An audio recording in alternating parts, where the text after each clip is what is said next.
तो classification of elements में हम लोग एलिमेंट्स के इंट्रोडक्शन को देख रहे हैं। वैसे एलिमेंट्स जो काफी फ्रिक्वेंटली इस्तेमाल होंगे उनके elementary physical and chemical properties को हम लोग पढ़ रहे हैं। अभी तक हम लोगों ने नोबल गैस का किया है। उससे पहले क्लासिफिकेशन में तो सबसे पहले हम लोगों ने पीरियोडिक टेबल के फॉर्मेट को समझा, किसी भी पीरियड्स में किसी भी ग्रुप में कितने एलिमेंट्स होंगे, क्या उनका एटॉमिक नंबर होगा, कौन कौन से ब्लॉक होंगे, ये समझा। फिर हम लोगों ने क्लासिफाई किया, सॉलिड लिक्विड गैस के ग्राउंड पर क्लासिफाई किया, metal non metal metal wide के आधार पर क्लासिफाई किया, पीरियड्स में ग्रुप्स में बहुत सारी चीजें डिस्कस हुई। उसके बाद एलिमेंट्स को ग्रुप वाइज हम लोगों ने पढ़ना शुरू किया। 18th ग्रुप सबसे पहले डिस्कस हुआ, जिसमें लगभग हीलियम पर भी थोड़ा बहुत उसके यूजेस पर काम किया हम लोगों ने, बाकियों के सॉल्युबिलिटी पर एमपीबीपी को डिस्कस किया हम लोगों ने, नहीं बहुत सारी चीजें डिस्कशन हुई। रिएक्टिविटी वहां अच्छी खासी डिस्कस हुई, आयोनाइजेशन एनर्जी पर बातचीत हुई, क्यों जेनॉन रेडॉन क्रिप्टॉन ये सब अच्छे नंबर ऑफ कंपाउंड्स बना पाते हैं ऑक्सीजन और फ्लोरीन के साथ, इस पर बातें हुई। इसके बाद 6 ग्रुप में कैल्कोजेंस, 7 में हैलोजेंस में हम लोगों ने क्लोरीन को और फ्लोरीन को अच्छे से डिस्कस किया। बाकी सॉल्युबिलिटी सभी में डिस्कस हुई, मेल्टिंग पॉइंट डिस्कस हुआ, बॉइलिंग पॉइंट डिस्कस हुआ, है ना। पॉइजन नेचर, वाटर से रिएक्शन, वाटर में सॉल्युबिलिटी बढ़ाने का तरीका, NaOH में जाके एल्कलीज में कैसे सॉल्युबल होगा, इन चीजों को डिस्कशन मिलाया हम लोगों ने। फिर उसके बाद 16th ग्रुप कैल्कोजेंस पिछला क्लास हम लोगों का था, जिसमें ज्यादा ऑक्सीजन और सल्फर को पढ़ा गया। सल्फर के एलोट्रॉप्स, ऑक्सीजन के एलोट्रॉप्स, ऑक्सीजन का ओजोन में कन्वर्जन, इंटर कन्वर्जन कैसे होता है, सल्फर के एलोट्रॉप्स में important allotropes, rhombic monoclinic form के एलिमेंट्री प्रॉपर्टीज को देखा। वाटर सॉल्युबिलिटी पर डिस्कशन हुई, नहीं पैरामैग्नेटिक नेचर S2 का वो देखा गया, एसिड का डायमैग्नेटिक नेचर देखा गया, O2 का पैरामैग्नेटिक नेचर हुआ, ओजोन का डायमैग्नेटिक नेचर हुआ, कलर हुआ, यूजेस हुआ, बहुत सारी चीजें हम लोगों ने डिस्कशन की। और पूरे इंटायर ग्रुप में MP भी, मेल्टिंग पॉइंट भी हमने आपको बोला धीरे धीरे बॉइलिंग पॉइंट का साथ छोड़ देने के लिए, याद है, क्योंकि एलिमेंट्स धीरे धीरे लेफ्ट आने पर क्या होते जा रहे हैं, सॉलिड। तो सॉलिड एलिमेंट्स में BP यूज करना थोड़ा ज्यादा खतरनाक है। MP और BP का ट्रेंड सेम नहीं होगा, लेकिन 7A तक, जहां तक 8A और 7A, इस दो ग्रुप तक MP और BP दोनों के ट्रेंड्स एग्जैक्टली क्या थे, सेम। फिर हमने बोला धीरे धीरे हम लोगों को ये चीजें छोड़नी पड़ेगी, क्योंकि इधर सॉलिड एलिमेंट्स हैं। और ट्रेंड भी हम लोगों ने देखा कि अब उतना शार्प नहीं रहेगा, ये समझ में आ गया। हालांकि 6A में रेगुलर डाउन द ग्रुप गया है मेल्टिंग पॉइंट, लेकिन बहुत क्लैरिटी से हम लोगों ने समझ लिया था कि भाई देख लो अब नीचे कोवेलेंट सॉलिड आने लगे हैं, तो अब अगले वाले में ये चीजें चेंज हो सकती है, और लास्ट जाते जाते हो सकता है कि डाउन द ग्रुप की जगह अप द ग्रुप, मतलब मोलर मास के बाद along with molar mass, concept of molar mass, अपने को अब एक और कॉन्सेप्ट अप्लाई करना था। वो कौन सा कॉन्सेप्ट था, टाइप्स ऑफ सॉलिड्स का, कि मेरा जो एलिमेंट है वो कौन सा सॉलिड है। एलिमेंट 3 ही सॉलिड हो सकते हैं, या तो मेटल है तो मेटालिक सॉलिड हो सकते हैं, या नॉन मेटल है तो या तो मॉलिक्यूल के फॉर्म में हो सकते हैं जैसे आयोडीन मॉलिक्यूलर सॉलिड, या नहीं तो कोवेलेंट नेटवर्क के फॉर्म में हो सकते हैं जैसे ग्रेफाइट, डायमंड। और मेटलॉइड के साथ भी वही बातें होती हैं, या तो वो नेटवर्क कोवेलेंट में हो, या रेयरली कभी कभार मेटलॉइड्स किस फॉर्म में आ जाते हैं, मॉलिक्यूलर सॉलिड्स के फॉर्म। ये डिस्कशन हुआ था, ठीक है। तो अब आज हम लोग किस ग्रुप में जाएंगे, निकोजेंस। निकोजेंस हम किससे बोलते हैं, 15th group, nitrogen family. 15th group हुआ हमारा निकोजेंस। निकोजेन का मतलब होता है पॉइजनस। क्या मतलब हो गया, पॉइजनस, इसीलिए नाम निकोजेंस रखा गया।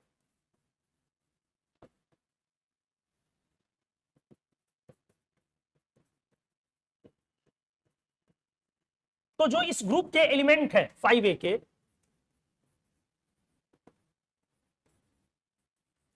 एलिमेंटल फॉर्म में नाइट्रोजन को छोड़ के बाकी पॉइजनस, एलिमेंटल फॉर्म मतलब एलिमेंट ही इसका पॉइजन क्रिएट कर सकता है, जैसे phosphorus, arsenic, arsenic deadly poisonous.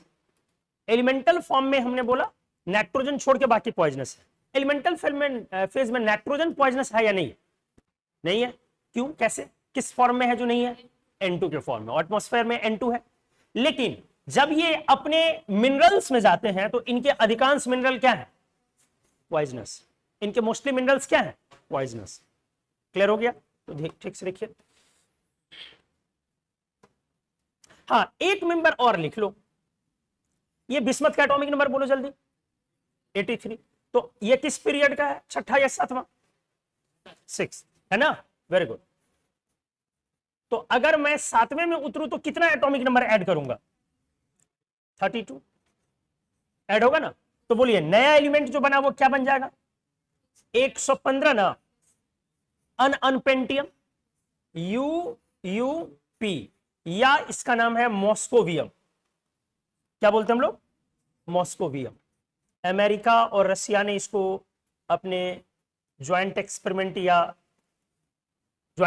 से इसको ढूंढा है, तो मॉस्को के नाम पे मॉस्कोवियम इसका नाम पड़ा। अगर एक एलिमेंट की बात की जाए तो मैंने बता दिया। अब ये रेडियो एक्टिव मैनमेड है, क्या क्या होगा पॉइंट, ये मैनमेड होगा या नहीं होगा? किस पीरियड का हो गया ये? 6th या 7th। अब स्टेबल है क्या अनस्टेबल? तो इसकी क्या डिफाइन हो जाएगी? Half life period. Half life period हमने हमेशा बोला है अलग अलग मास नंबर के लिए अलग अलग हो सकता है कि सेम होगा। आपको हाइड्रोजन में करके भी दिखाया, H11 का कोई लाइफ नहीं है, H12 ड्यूटेरियम उसकी भी कोई लाइफ नहीं, मतलब कोई हाफ लाइफ पीरियड डिफाइन नहीं, अमर है, स्टेबल एलिमेंट। लेकिन ट्रिटियम की हाफ लाइफ पीरियड थी, कितनी थी? 12.32 ईयर्स। और क्वाड्रियम की भी थी लेस देन 1 जेप्टोसेकंड। तो मास नंबर पर हमेशा हाफ लाइफ पीरियड डिपेंड करता है। अगर आप मॉस्कोवियम 289 लें तो इसकी हाफ लाइफ पीरियड 220 मिली सेकेंड है। कुछ आया समझ में? कितनी? लेकिन अगर आपने 290 ले लिया तब इसकी हाफ लाइफ पीरियड वही रहेगी या चेंज हो जाएगी? चेंज हो जाएगी। अब 290 के केस में इसकी हाफ लाइफ पीरियड है 0.65 सेकंड। जरा सोचिए, क्या ये कम का डिफरेंस है या बहुत ज्यादा का डिफरेंस? बहुत ज्यादा। क्लियर हो गया अच्छे से? तो चलो एनीवेज, ये अनस्टेबल एलिमेंट है, 15th ग्रुप का हो गया। अब अगर बात की जाए nitrogen, phosphorus, arsenic, antimony, bismuth में वहीं तक रहता हूं इसको छोड़ के, तो हमने बोला इनके बारे में एक्सेप्ट नाइट्रोजन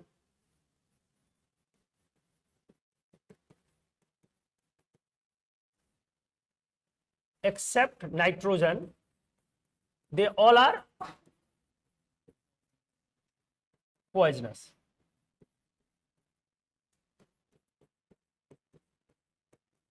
एलिमेंटल फॉर्म में ही ना, ठीक है। अगला पॉइंट हमने बोला कि इनके अधिकांश मिनरल्स क्या हैं? मोस्ट ऑफ ऑल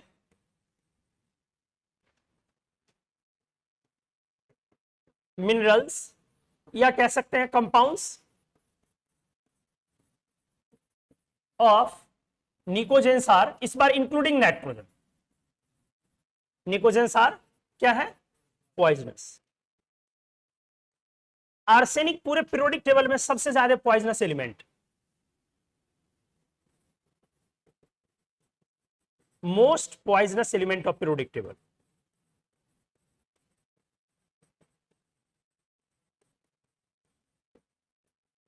ठीक है। कई बार प्लूटोनियम का नाम आ जाता, प्लूटोनियम को टॉक्सिसिटी के लेवल में रखा गया, आर्सेनिक को पॉइजन की कैटेगरी, हमने आपको समझाया था टॉक्सिक और पॉइजन थोड़ा डिफरेंस है। तो प्लूटोनियम को एक्चुअली टॉक्सिसिटी की कैटेगरी में रखा गया कि टॉक्सिक एलिमेंट है, लेकिन आर्सेनिक को पॉइजन की कैटेगरी में रखा गया, poisonous, most poisonous element arsenic है। एनीवेज, तो अब इस ग्रुप में बाकी प्रॉपर्टीज पर बात करें, पहले इनका फिजिकल स्टेट देखा जाए। हाँ हाँ, इस्तेमाल करके नहीं, पॉइजनस तो सारे हैं, पॉइजनस तो नाइट्रोजन भी है, लेकिन आपकी बॉडी में तो नाइट्रोजन भरा पड़ा है एमिनो एसिड्स के फॉर्म में। तो एलिमेंटल फॉर्म और कंपाउंड होना अलग अलग चीज है ना छोटू। आपकी बॉडी को नाइट्रोजन चाहिए, आपकी बॉडी को फास्फोरस चाहिए कि नहीं चाहिए? तो इसका मतलब कि आप पॉइजन खा रहे हैं।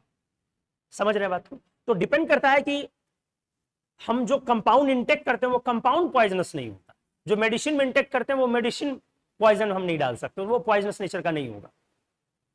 क्लियर हो गया? जैसे अखरोट खाते हो, तो अखरोट खाते हो ना, walnut, walnut is a rich source of कौन से एलिमेंट का? वो रिच सोर्स है फास्फोरस का। खाओगे तो दिमाग बढ़ेगा, थोड़ा दिमाग एक्टिव रहेगा, ज्यादा काम करेगा। तो वॉलनट एक अच्छा सोर्स है फास्फोरस का। तो इसका ये मतलब थोड़ी नहीं कि फास्फोरस पॉइजनस है तो वॉलनट पॉइजनस हो गया। फिर हमने क्या बोला? आप खाते किस फॉर्म में है, उसमें मिनरल के फॉर्म में, कौन से मिनरल के फॉर्म में, इंपॉर्टेंट ये है।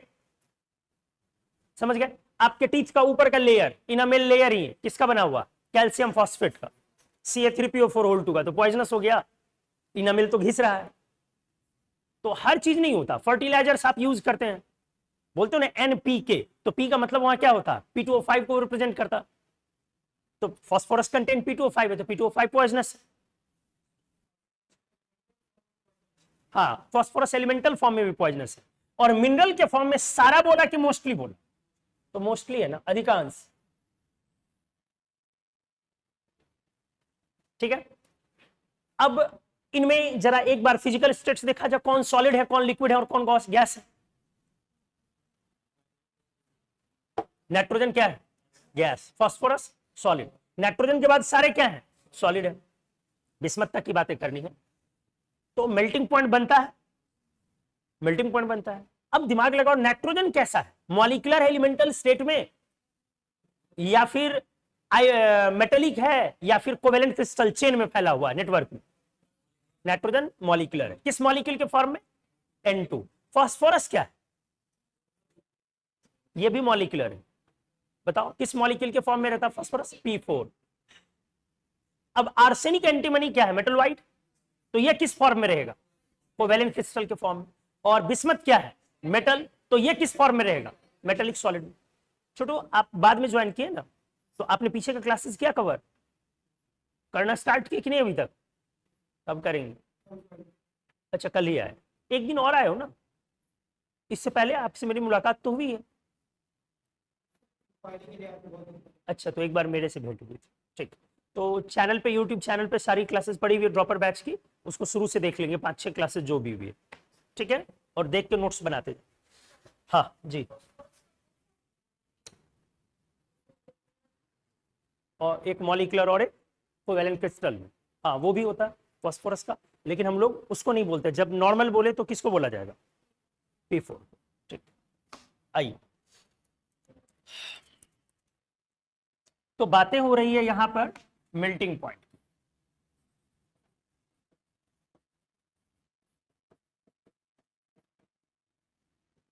अच्छे से देखा जाए, nitrogen, phosphorus, arsenic, antimony, bismuth. Nature को समझा जाए, नाइट्रोजन और फास्फोरस ये दोनों ही, पहली बात तो ये गैस है, ये सॉलिड है, ये भी सॉलिड है, सॉलिड और ये भी सॉलिड। अगली बात, ये दोनों किस फॉर्म में रहेंगे, ये मॉलिक्यूलर फॉर्म है, ये दोनों कोवेलेंट सॉलिड्स कहलाएंगे, मतलब क्रिस्टल फैला हुआ स्ट्रक्चर होगा इसका। बिस्मथ कैसा हो गया हमारा सॉलिड में, मेटेलिक सॉलिड ना, क्योंकि क्लासिफिकेशन में हमें मालूम है कौन मेटल, नॉन मेटल और मेटल वाइड। अब जब मॉलिक्यूलर सॉलिड जब तक है तब तक मेल्टिंग पॉइंट के लिए कौन सा कॉन्सेप्ट लगेगा, वैन डर वाल्स फोर्स पढ़ा है। जब तक मॉलिक्यूलर है तब तक मेल्टिंग पॉइंट के लिए कौन से कॉन्सेप्ट लेंगे, वैन डर वाल्स फोर्स। तो बताया जाए, यहां पे क्या लिखोगे, नीचे जाने पे इन दोनों में मोलर मास हमारा बढ़ेगा ना, N2 का मोलर मास से काफी ज्यादा होगा किसका मोलर मास, P4 का। ठीक है, मोलर मास बढ़ गया, इसलिए इन दोनों में तो मेल्टिंग पॉइंट अपना बढ़ गया।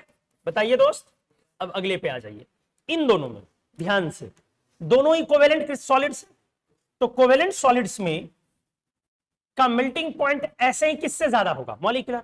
लेकिन अगर लगातार आपको 2-3 कोवेलेंट सॉलिड मिल गया, तब क्या करना चाहिए, क्या मेरी बातें समझ में आई।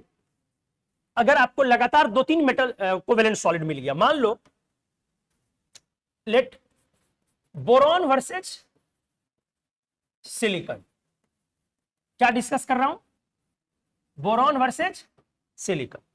क्यों ये दो लिया छोटो, क्योंकि बोरॉन भी मेटल वाइड है, सिलिकॉन भी मेटल वाइड है, ये दोनों ही अपना किस सॉलिड में आता है, कोवेलेंट सॉलिड्स। कोवेलेंट सॉलिड्स आप समझ रहे हो बार बार, मतलब जिनके कोवेलेंट नेटवर्क स्ट्रक्चर है, जो नेटवर्क में कोवेलेंट बॉन्ड के थ्रू पॉलीमराइज हो गया, लाइक ग्रेफाइट, लाइक डायमंड। तो बोरॉन अपने चेन को कंटिन्यू रखेगा, बोलो, नेटवर्क को कंटिन्यू रखेगा, और सिलिकॉन 4 बॉन्ड बनाएगा ना। बोरॉन कितने बॉन्ड्स बनाएंगे, 3। बोरॉन कितने बॉन्ड्स बनाएंगे, सिलिकॉन कितने बॉन्ड्स बना रहे हैं, 4 ना। तो अच्छे से सोचा जाए, हमने बोला कि अगर ऐसी कहानी आ जाए कि एक साथ दो, जैसे 2 मॉलिक्यूलर सॉलिड्स आ गए, 2 मॉलिक्यूलर सॉलिड्स आ गए, तो आपने मेल्टिंग पॉइंट कैसे निपटाया, molar mass, van der Waals force, molar mass. लेकिन अगर 2 कोवेलेंट सॉलिड आ जाएंगे तब मेल्टिंग पॉइंट कैसे निपटाया जाए, ज्यादा मेटेलिक कौन है, यदि दो कोवेलेंट सॉलिड्स आ जाएं तो उस केस में आप थोड़ा सा ये देखें, मेटेलिक कौन है ज्यादा, वो तब देखेंगे जब एकदम नॉन मेटल का कैरेक्टर ज्यादा है। मेटलॉइड में भी वो नॉन मेटेलिक टाइप का है, जैसे वहां पर सेलेनियम और टेल्यूरियम में आया था कॉन्सेप्ट। उस समय में आप यदि दो एकदम क्लियर कट कोवेलेंट सॉलिड है तो आप साइज देखें, बहुत सिंपल सा पॉइंट है। साइज जितनी छोटी होगी, समझ रहे हैं, इनकी बॉन्डिंग आपस में उतनी स्ट्रांग होगी, मेल्ट करके सेपरेट करना एटम को उतना डिफिकल्ट हो जाएगा। एटम्स के इन्फिनाइट क्रिस्टल को छोटे छोटे क्रिस्टल में तोड़ना उतना मुश्किल हो। जैसे जब सॉलिड है तो क्रिस्टल बड़ा है, समझ गए, और जब लिक्विड होगा तो क्रिस्टल कहीं कहीं से क्या करेगा, ब्रेक करेगा, टूटे, क्रिस्टल्स छोटे छोटे होंगे। डिपेंड्स ऑन कि आप कितना टेम्परेचर अब दे रहे हैं, बहुत ज्यादा देंगे तो और छोटे हो जाएंगे, बहुत ज्यादा देंगे तो एटम्स अलग हो जाएंगे। इसीलिए मैंने क्या बोला आपको कि यदि कोवेलेंट सॉलिड मिल गया तो उस केस में क्या देखें हम, लगाएं सॉलिड साइज, सेल लगाएं। तो जिसके पास सेल क्या है, छोटा, कौन छोटे सेल का, बोरॉन या सिलिकॉन, बोरॉन, बोरॉन ऊपर और सिलिकॉन नीचे। तो जिसका एन मतलब ऑर्बिट नंबर, ऑर्बिट नंबर का मतलब सेल नंबर, एन जिसका घटेगा, मैंने क्या बोला, उसकी मेल्टिंग पॉइंट तब क्या होगी, ज्यादा है। लेकिन ये बातें कब लगाएंगे, किसके लिए लगाएंगे ये बातें, कोवेलेंट सॉलिड्स के लिए।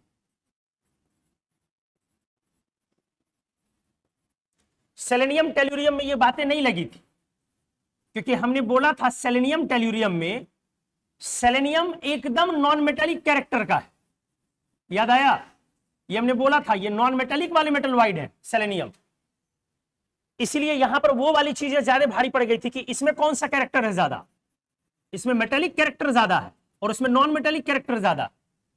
तो टेल्यूरियम की मेल्टिंग पॉइंट इसलिए ज्यादा हो गई थी क्योंकि सेलेनियम को हमने बोला था कभी कभी वो मॉलिक्यूलर में भी है, Fe2 के मॉलिक्यूल में भी पाया जा सकता। क्लियर है। तो यहां पर अब क्लियर कट मेरा दो कोवेलेंट सॉलिड वाला मेटलवाइड है, इसलिए मुझे क्या लगाना है, सेल, साइज नहीं बोले, सेल। तो ऊपर जाने पर सेल घट गया, एन किसको रिप्रेजेंट कर रहा है, सेल को, सेल नंबर मतलब ऑर्बिट नंबर को। तो एन ऊपर घट गया, इसलिए अपना मेल्टिंग पॉइंट बढ़ गया। सही है, देखते जाइए। अब फिर वापस क्या है, ये तो मेटेलिक सॉलिड है। अब तीनों सॉलिड में सबसे ज्यादा मेल्टिंग पॉइंट किसकी होगी, इन तीनों सॉलिड में सबसे ज्यादा मेल्टिंग पॉइंट किसकी होगी, बट कोवेलेंट सॉलिड ने बे सबसे ज्यादा मेल्टिंग पॉइंट किसकी होती है, कोवेलेंट सॉलिड की। तो इन तीनों में सबसे ज्यादा मेल्टिंग पॉइंट होगी दोस्त कोवेलेंट सॉलिड की, कोवेलेंट सॉलिड के बाद मेटेलिक सॉलिड की, और सबसे कम किसकी होती है, क्योंकि वहां पर मॉलिक्यूल्स वीक वैन फोर्सेस से बंधे हो, मॉलिक्यूलर सॉलिड्स। एक बार में समझ में नहीं आएगा कोई दिक्कत नहीं है, कई बार ये सब चीजें डिस्कस होनी, ये कई बार आए। तो फाइनली बोलो मेल्टिंग पॉइंट सबसे ज्यादा किसका हो गया, आर्सेनिक के बाद, एंटीमनी के बाद, बिस्मथ के बाद, फास्फोरस के बाद। क्या ये ट्रेंड रेगुलर है या काफी इरेगुलर है, काफी इरेगुलर है, लेकिन हम लोगों को समझ में आया अच्छे से या नहीं, बोलो। सबसे ज्यादा कौन हो गया मेल्टिंग पॉइंट में, आर्सेनिक, आर्सेनिक के बाद एंटीमनी, एंटीमनी के बाद बिस्मथ, फिर फास्फोरस एंड देन नाइट्रोजन।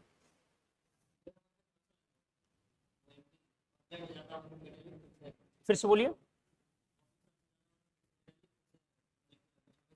हमेशा 100 में 99 बार हमेशा इनऑर्गेनिक में कुछ नहीं होता, ठीक है। ये आप लगा सकते हैं अच्छे अच्छे जगह पर, ये कॉन्सेप्ट हमेशा लगा सकते हैं। जब भी आपको लगे कि मेरे पास दो ऐसा सब्सटेंस है, एक सब्सटेंस के बॉन्डिंग जो है उसमें कोवेलेंट नेटवर्क, तो उसका मेल्टिंग पॉइंट आप 100 में 90-95 बार ज्यादा कर सकते हैं।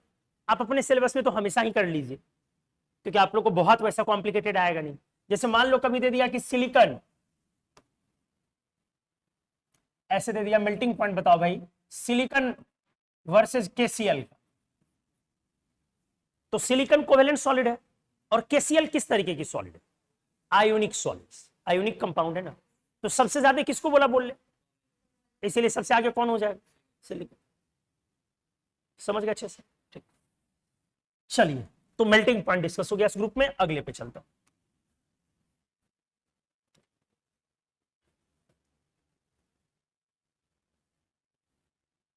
नाइट्रोजन, थोड़ा सा 1 2 4 पॉइंट नाइट्रोजन को देखा जाए। बोलो, केमिकली इनर्ट है, बोलो, at atmospheric pressure and temperature, सामान्य टेम्परेचर पर और सामान्य प्रेशर पर यह क्या है, इनर्ट है ना जी। क्यों, वाई, क्या आंसर है इसका, क्योंकि इसका elemental form is N2, N2 which high bond distance energy की लो, वेरी लार्ज, कितनी इसकी बॉन्ड डिस्टेंस एनर्जी है, 945 किलोजूल पर। तो क्या नाइट्रोजन N2 से एयर में रिएक्ट करता है, नहीं। जो मेरा एटमॉस्फेरिक एयर है इसमें N2 और O2 मेजर अमाउंट में, मेन अमाउंट में, लेकिन क्या ये दोनों आपस में रिएक्ट करते हैं, क्या ये दोनों आपस में रिएक्ट करते हैं, नहीं करते। लेकिन आपस में यहां पर N2 प्लस O2 के बीच कोई रिएक्शन होती है जी, नहीं। बोलो, नहीं होती। लेकिन क्या ये दोनों रिएक्शन कर सकते हैं या नहीं कर सकते, कर सकते हैं, जबकि एटमॉस्फेयर में कम नहीं है N2 और कम नहीं है O2। बाय वॉल्यूम क्या अमाउंट है N2 का, बाय वॉल्यूम एयर में N2 क्या है, कितना अमाउंट है, 70, हाँ कह सकते हो, ठीक है 75 तो प्लस ही बोला करो, 75% प्लस बोल दो रफली। और ऑक्सीजन चलो 22% बोल दो। मतलब एटमॉस्फेयर में ये दोनों 74 to 75 वो बोलना है, 21 to 22 या 23 तक इसको बोल सकते हैं, ये दोनों मेजर अमाउंट। अच्छा, इसके बाद एयर में कौन सा गैस है, कार्बन गैस है, CO2। इसके बाद एयर में क्या है बाय वॉल्यूम सबसे ज्यादा, आर्गन, नॉट CO। तो एटमॉस्फेरिक अबंडेंस में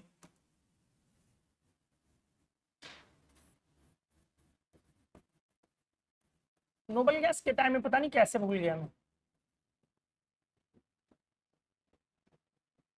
वहीं पे डिस्कस कर देना था। सबसे ज्यादा अबंडेंस हम लोग किसका बोलते हैं, N2। और ये बातें किससे हो रही है, बाय वॉल्यूम, बाय वॉल्यूम ना। जैसे यूनिवर्स में आपने जो बोला है सबसे ज्यादा हाइड्रोजन, फिर हीलियम, तो ये किसके हिसाब से बोला, बाय मास, वो मास फ्रैक्शन था, ये वॉल्यूम के हिसाब से। सबसे ज्यादा N2, N2 के बाद O2, O2 के बाद अगले नंबर पर कौन है, ठीक है, उसके बाद CO2 का नंबर आएगा। तो फिर इससे काफी जो होगा वो छोटा ही होगा, इसको 4 लगाया तो इसको 3, फिर ये 2। चलो, क्या बोला आर्गन के बारे में, ये in dry air it's presence is about, क्या बोला, 1% से थोड़ा कम, अबाउट 0.9%। तो अगर मैं 8A ग्रुप में अबंडेंस की बात करूं, अबंडेंसेज मतलब पाया जाना, तो एटमॉस्फेयर में सबसे ज्यादा कौन पाया जा रहा है, आर्गन। ऐसे याद रखो ना, आर्गन ऊपर की तरफ। तो अगला नंबर किसका आएगा, नियॉन, अगला नंबर हीलियम। अरे ऐसे मैंने बोला याद रखने के लिए। रेडॉन एयर में नहीं है, क्लियर है, रेडॉन एयर में, एटमॉस्फेयर में नहीं है। अब इन सब में टोटल परसेंटेज है अप्रॉक्स 1%, इन सब का मिला के परसेंटेज कितना है, 1%। अगर सबको जोड़ लो तो ये सब मिला के 1%। तो एक में अकेला आर्गन कितना है, 0.9%। और क्या बोला, कैसे करने के लिए, सबसे ज्यादा आर्गन, आर्गन के बाद उधर डिक्रीजिंग करें और फिर यहां से इधर डिक्रीजिंग कर ले, ऐसे याद रख सकते हैं। तो बोलो सबसे ज्यादा कौन आया? आर्गन। आर्गन के बाद नियॉन, नियॉन के बाद हीलियम, हीलियम के बाद क्रिप्टन, डिक्रीजिंग बोला, फिर उसके बाद जन। ये हमारा हो गया। ये इंपॉर्टेंट है जी, आपके एनसीईआरटी में भी ये पलटोगे 18th ग्रुप तो वहां पे पता नहीं कैसे हम डिस्कस करना भूल गए, वहां भी ये लिखा हुआ। तो N2 को जैसे हम लोग 74 75 ऐसे बोलते हैं क्योंकि परसेंटेज फिक्स नहीं होता। कार्बन डाइऑक्साइड है, पहले 0.02 रिपोर्ट किया गया था, अभी 0.04% रिपोर्ट किया जाता है और परसेंटेज चेंज होता है। जो परसेंटेज कंपोजिशन है एटमॉस्फेयर का, ये क्या ये हमेशा कांस्टेंट रहेगा? नहीं, ये कांस्टेंट नहीं रहता। ये बहुत सारे ऐसे केमिकल चेंजेस होते रहते हैं जिसके कारण इनका परसेंटेज घटते बढ़ते रहता है। जैसे लाइट, मान लो अर्थ में जो पोटेशियम 40 है, अर्थ में पोटेशियम 40 है, ये अर्थ के अंदर है, ये अर्थ कंटेंट में अभी फिलहाल 40 मतलब मास नंबर, ये डीके में जा रहा है। पोटेशियम 40 किस में गया? डीके में। ये अनस्टेबल है, डीके में गया। 39 स्टेबल है इसकी, 40 अनस्टेबल है, तो ये डीके में गया। डीके में जाने के बाद ये आर्गन 40 बना, किस में बना, किस में कन्वर्ट हो गया वो? आर्गन 40 में। कौन?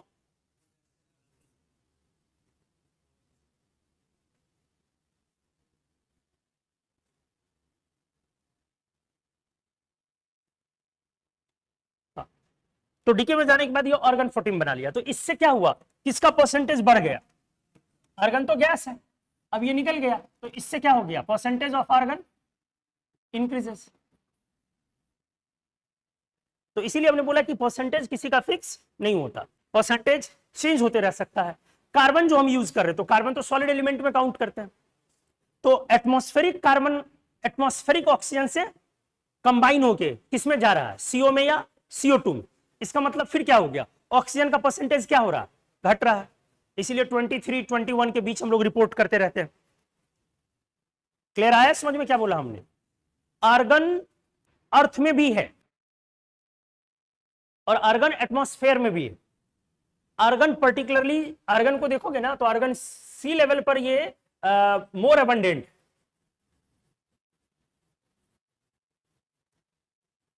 सी लेवल पर जाओगे तो ये ज्यादा अबंडेंस इसका दिखेगा, जो अर्थ वाला आर्गन है। अर्थ आर्गन की बातें मैं कर रहा हूं, चलो इसको ऐसे लिख देते हैं।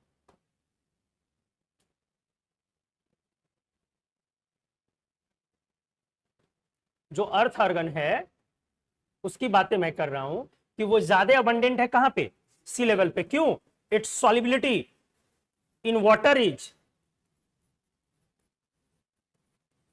बताया था ना sparingly soluble, water is higher than nitrogen. ये बड़ा अच्छा पॉइंट है जी, इसकी सॉल्युबिलिटी नाइट्रोजन की सॉल्युबिलिटी से ज्यादा है।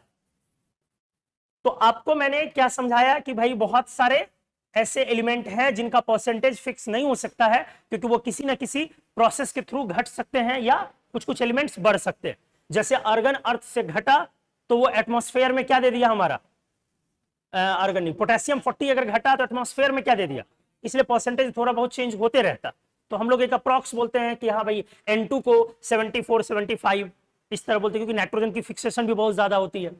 O2 भी कंज्यूम होते जाता है, तो अब 23 पर रिपोर्ट नहीं करते हम लोग, 21 to 23 बोल सकते हैं।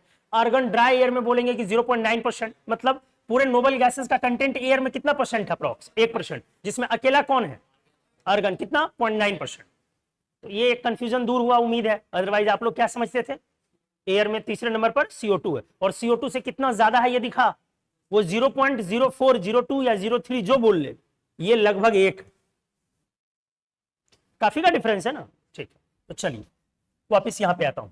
तो नाइट्रोजन की बातें हुई, ये रिएक्शन नाइट्रोजन नॉर्मली नहीं करता है, अब जबकि एयर में दोनों अधिक अमाउंट में। लेकिन हमने आपको बताया था हाई टेम्परेचर पे जाके N2 की बॉन्ड, अगर इतनी एनर्जी मिल जाए कि N2 की बॉन्ड टूट रही है, तो रिएक्शन होगा या नहीं होगा? मैंने एक क्वेश्चन में दिया है एक स्टेटमेंट के तौर पे, atomic nitrogen is chemically inert, true या फॉल्स? पहले ये लिखना, फिर आगे जवाब ढूंढेंगे। बोलो ट्रू ना? ट्रू ना?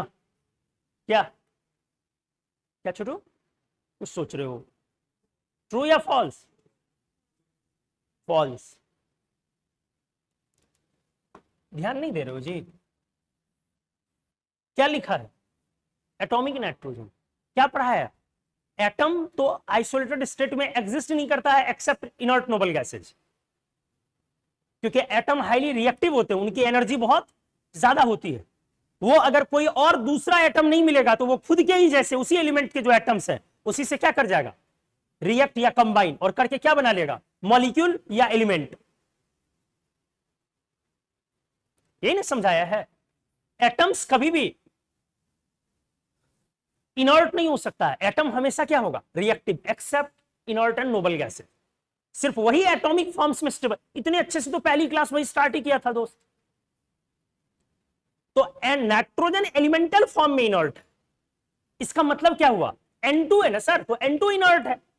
नाइट्रोजन एलिमेंटल फॉर्म में इनर्ट है, एन एटम एलिमेंटल फॉर्म में। क्या एलिमेंटल फॉर्म का क्या मतलब होता है, जिसमें वो एलिमेंट रहे, जिस फॉर्मूले में रहे, कंपाउंड नहीं, एलिमेंट में ही वो जिस फॉर्मूले में रहे, वो एलिमेंटल फॉर्म हो।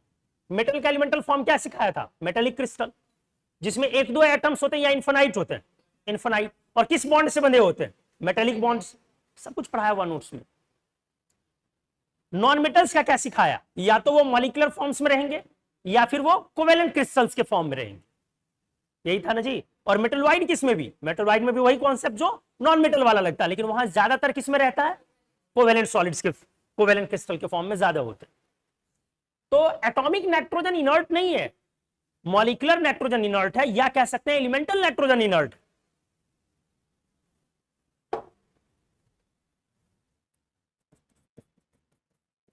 मॉलिक्यूलर, छोटू ऐसे गलत मत कर यार, या कौन सा बोला, एलिमेंटल नाइट्रोजन इज इनर्ट। देखिए क्या क्या क्या क्या बोलते रहते हैं, कुछ भी ट्रू। बट हमने आपको बोला कि N2, जैसे देख लो N2, तो अगर इतनी एनर्जी मिल जाए एटमॉस्फेयर में तो रिएक्शन होगा नहीं। O2, याद है O2 की भी बॉन्ड एनर्जी लो है कि हाई, हाई। O2 की भी bond energy high, double bond है। तो इसके, हाँ मैंने बोला रफली याद रखो 500, 490 को रफली याद रखते हैं 500। तो अगर ये 500 किलो जूल पे और ये 945 मतलब 950 किलो जूल पर मोल पे, तो क्या O2 की बॉन्ड एनर्जी हाई नहीं है, नहीं आई है, बिल्कुल आई है। लो बॉन्ड एनर्जी मतलब 200 के नीचे लगभग लेके चलो, धीरे धीरे आइडिया डेवलप कीजिए तो ज्यादा फील कर पाएंगे आप। फ्लोरीन की बॉन्ड एनर्जी 150 है, फ्लोरीन 156 है, पढ़ाया था, तो चलो 150 बोला, तो बोलो फ्लोरीन की बॉन्ड एनर्जी हाई बोली जाएगी कि लो, लो बोली जाएगी। क्लोरीन की बॉन्ड एनर्जी 240 है, 240, लो बोलोगे कि हाई बोलोगे, अच्छी बोलोगे, मैंने बोला 200 के नीचे लो बोलना। क्लियर हो गया अच्छे से? तो क्लोरीन की भी बॉन्ड एनर्जी ठीक ठाक है। O2 की बॉन्ड एनर्जी मॉडरेट, हाई, लो, हाई। N2 की बॉन्ड एनर्जी हाई, एक्सट्रीम। हम लोग बार बार बोलते हैं very large bond distance energy, large भी नहीं लगाते उसमें वेरी लगा के बोलते। तो ये दोनों रिएक्शन करने के लिए तैयार नहीं है, लेकिन अगर सफिशिएंट एनर्जी दे दी जाए, किस समय में, लाइटनिंग के समय में, तो जिस समय में बिजली चमकती है लाइटनिंग के टाइम में, उस समय में हमारा बहुत ज्यादा एनर्जी क्रिएट हो रहा है। अब ये दोनों बॉन्ड्स क्या हो सकते हैं, ब्रेक करेंगे। तो ब्रेक करने के बाद अब इनके क्या मिलेंगे, एटम्स। इंटरमीडिएट्स पे क्या आएगा, बीच में क्या आएगा जी, इंटरमीडिएट स्टेप, मतलब बीच के स्टेप में दोनों टूट करके किस में आ जाएंगे, एटम में ना। तो N और O एटम बनेगा ना। अब यहीं से ये क्या कॉम्बिनेशन होने लगेगा ना, अब ये मॉलिक्यूल बनने लगेगा। तो बन गया हमारा NO गैस। क्या बन गया, NO। NO is called nitric oxide. NO को क्या बोलते हो आप, नाइट्रिक ऑक्साइड।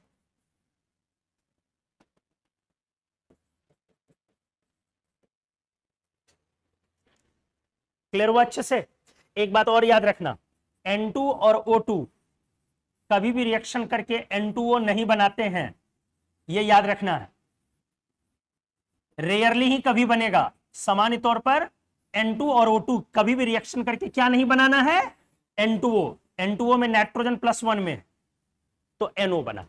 अब ये NO फिर धीरे धीरे एयर से रिएक्शन करते हुए किसमें कन्वर्ट हो जाएगा, NO2। किसमें कन्वर्ट हो जाएगा, एटमॉस्फेयर में ही। पहले NO बना, NO किससे रिएक्ट किया, O2 से, फिर क्या बना, NO2। अब जो ये NO2 बना, ये एटमॉस्फेरिक वाटर से कंबाइन करके ऑक्सीजन के प्रेजेंस में नाइट्रिक एसिड में कन्वर्ट हो गया। किसमें कन्वर्ट हो गया? और यही हमारे पास जब आया तो क्या क्या लाया? Acid rain. तो देखो कितना कॉन्सेप्चुअल है और सिंपल भी है। किसी को कंफ्यूजन है तो बताइए, किसी को कोई कंफ्यूजन है तो बताइए। हमने बोला N2O2 नॉर्मल रिएक्शन नहीं करेगा, हम नहीं करा सकते, वरना एटमॉस्फेयर में कब की भगदड़ मच गई होती, अर्थ कब का समाप्त हो गया रहता।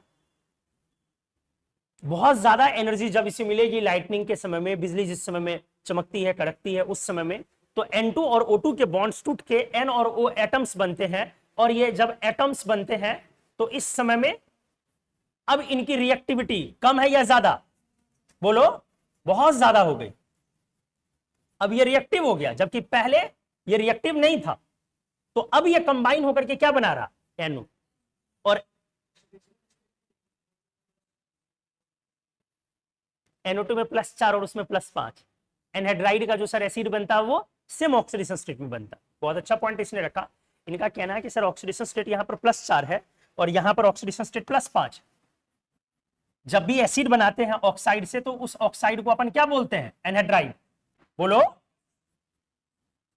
बोलते हो ना जी। तो एनहाइड्राइड से सर जब एसिड बना तो ऑक्सीडेशन स्टेट बदला कैसे?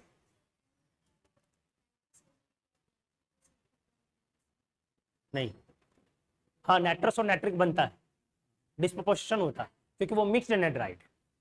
तो इसको ऐसे ध्यान दो, NO2 किस में गया? नाइट्रिक में, लेकिन वहां है कितनी? 4। यहां कितनी है? लेकिन किसके प्रेजेंस में लिखा? O2 ऑक्सीडाइजिंग एजेंट है, तो वो 4 को किस में ले जा रहा? 5। प्रोसेस में होता यह है कि पहले NO2 वाटर से रिएक्ट करके HNO2 HNO3 दो तरीके का एसिड बनाता, और फिर एयर उसको HNO2 को HNO3 में कन्वर्ट करता। तो उतना ध्यान नहीं देना, सिंपली ये अभी देखिए, वो आएगा बाद में। हाइड्रोलिसिस क्या बोला, समाप्त हो गया या बहुत बाकी? बहुत बाकी, वो तो एलिमेंट्री लेवल पे सिखाए। तो नाइट्रोजन केमिकली इनर्ट है, लेकिन जब आप ये बात बोलते हो तो उस समय ध्यान रखें कि एटॉमिक नाइट्रोजन बोल रहे हो या एलिमेंटल बोल रहे हो। कौन नाइट्रोजन इनर्ट है, एटॉमिक या एलिमेंटल? एलिमेंटल। N2 के फॉर्म में इनर्ट है, N एटम के फॉर्म में इनर्ट नहीं है। N एटम के फॉर्म में वो हाईली रिएक्टिव। ठीक है, कोई कंफ्यूजन, किसी को कोई क्वेश्चन है मन में तो पूछ लीजिए छोटू। ठीक है, चलो। तो N2 की बातें हो गई, नाइट्रोजन। अब अगला आ जाइए। अब थोड़ी कहानी हम लोग बनाए फास्फोरस पर। नाइट्रोजन अभी आपने पढ़ा होगा प्रॉपर्टीज ऑफ गैस में, हाईली सॉल्युबल या पार्शियली सॉल्युबल? स्प्रैंगली सॉल्युबल है। तो नाइट्रोजन थोड़ा वाटर में हल्का फुल्का सॉल्युबल है। अच्छा, N2 का चलो लिख ही देता हूं।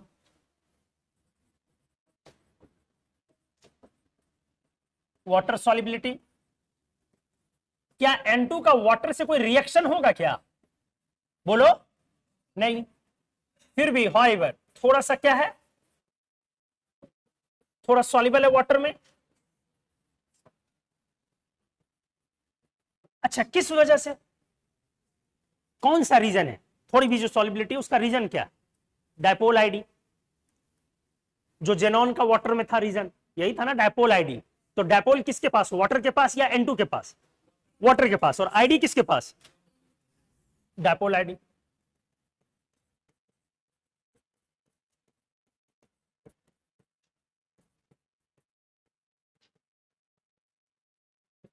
चलो अगला पर। अब हम लोग आ जाएं किस पे जी, थोड़ी सी कहानी फास्फोरस पर। ROUS भी लिख सकते हैं, मैं जनरली वही लिखता हूं। ठीक से, फास्फोरस एक एलोट्रॉपिक एलिमेंट है ये भी। ठीक है, क्या है? Allotropic element. बहुत सारे एलोट्रॉप्स हैं इसके, जिनमें 3 एलोट्रॉप्स ज्यादा इंपॉर्टेंट है। कौन कौन? P व्हाइट, P रेड और P ब्लैक। अच्छे से समझा जाए, P white, P red and P black. ऐसा नहीं कि यहीं पे समाप्त है, और भी है। Scarlet red, violet phosphorus, blue phosphorus, बहुत सारे। ठीक है, तो 3 मेजर लिया जा रहा है, एक व्हाइट, दूसरा रेड और तीसरा ब्लैक। ध्यान से सुनिए, व्हाइट वाला ये मॉलिक्यूलर है, क्या है? मॉलिक्यूलर, मतलब P4। रेड वाला ये कोवेलेंट सॉलिड है। कैसा सॉलिड है? इसका मतलब क्या हुआ? चेन में फैलेगा, ये कोवेलेंट सॉलिड है, मतलब ये P4 का चेन है, P4 का ही क्या है? चेन। ब्लैक में दो फॉर्म है, हालांकि व्हाइट में भी दो फॉर्म है, लेकिन अभी ध्यान नहीं देना। ब्लैक में दो फॉर्म है, एक अल्फा और एक बीटा, जैसे सल्फर में आपने किया। तो ब्लैक में दो फॉर्म है, एक अल्फा और बीटा। हम लोग जो फिलहाल ब्लैक की बात कर रहे हैं वो बीटा की बात कर रहे हैं, अल्फा की बात चैप्टर में की जाएगी बाद में। नॉर्मल जो पी ब्लैक बोला जा रहा है वो बीटा ब्लैक को बोला जा रहा है। ये क्या है? ये भी कोवेलेंट सॉलिड है दोस्त। क्या है? अगर आपको पी ब्लैक को समझना हो तो दिमाग में एक ही चीज चलाइए, ग्रेफाइट का स्ट्रक्चर। ठीक किसकी तरह? ग्रेफाइट, हेक्सागोनल,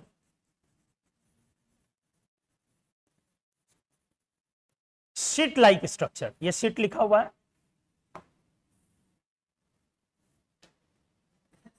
लिख देता हूं यहां पर, hexagonal graphite sheet like structure. किसकी जी? बीटा की। फिर से देख लो, नॉर्मल फॉर्म इसका कौन सा बोला जाएगा? हम लोग क्या हमेशा बोलेंगे इन जनरल? अगर फास्फोरस बोल रहे हैं तो आप कौन सा फास्फोरस बोल रहे हैं? व्हाइट, सभी को पता है। व्हाइट फास्फोरस के एलिमेंटल फॉर्म में क्या है? P4। जबकि रेड क्या है? चेन, ये चेन है। और ब्लैक क्या है? ग्रेफाइट की तरह। मैं अगले पेज में थोड़ा सा इसको समझा रहा हूं, ध्यान से देखिए। ये ऐसा है दोस्त, कौन वाला? P4 वाला। ये जो बॉन्ड एंगल है वो 60 डिग्री। कितनी बॉन्ड एंगल? 60 डिग्री। अच्छे से देखते जाएंगे। हाइब्रिडाइजेशन sp3 है, क्या ये आप समझ पा रहे हैं? हाइब्रिडाइजेशन क्या है? sp3 है ना जी, क्योंकि 3 बॉन्ड बनाए हुए और एक क्या है वहां? लोन पेयर, और एंगल है 60 डिग्री। तो आपको यह समझ में आ रहा है कि यहां पर एंगल में तनाव है, एंगल में स्ट्रेन है, इसीलिए यह हाईली रिएक्टिव है। कौन? P4 हाईली रिएक्टिव है, व्हाइट फास्फोरस बहुत ही ज्यादा रिएक्टिव है, और प्लस पॉइजनस भी। ध्यान से देखते जाए, व्हाइट फास्फोरस बहुत ज्यादा रिएक्टिव भी है और पॉइजनस भी। जो हमारा व्हाइट फास्फोरस है P4, ये अगर O2 मतलब ऑक्सीजन के सामने आ गया तो ये बहुत तेजी से जलता है, अपने आप जलेगा। मतलब स्पॉन्टेनियस बर्निंग इन एयर। क्या लिखा? Spontaneous burning in air. Air में ये खुद जलेगा, काफी तेजी से जलेगा अपने आप। सेल्फ इग्निशन, सेल्फ इग्निशन के लिए केमिस्ट्री में एक वर्ड बना है पायरोफोरिक, लेकिन ये अभी नहीं बताऊंगा, बाद में बताऊंगा। क्या बोला हमने? व्हाइट फास्फोरस काफी रिएक्टिव है, पॉइजनस है। रिएक्टिव होने का कारण एंगल में स्ट्रेन है। स्ट्रेन का मतलब तनाव। क्यों तनाव? एंगल रहनी चाह रही है 109 पे sp3 के कारण, और आपने दबा के कितने पे रखा हुआ? 60 पे, आधे पे लगभग रखा हुआ, इसीलिए इसके अंदर स्ट्रेन है, और उसी स्ट्रेन की वजह से ये क्या है? बहुत ज्यादा रिएक्टिव है। कौन वाली phosphorus? White phosphorus highly reactive है, और इतनी रिएक्टिव है कि ये ऑक्सीजन की तरफ क्या बना रहा है? P2O5, लेकिन ये रिएक्ट नहीं कर रहा, जल रहा है, और बहुत तेजी से बर्निंग हो रही है इसकी। सेल्फ इग्निशन, अपने आप, हमें जलाना नहीं पड़ता। लेकिन वहीं पर आपको हमने तो ये तो पढ़ाया है कि एयर में नाइट्रोजन मौजूद है, और नाइट्रोजन के पास इनर्ट प्रॉपर्टी।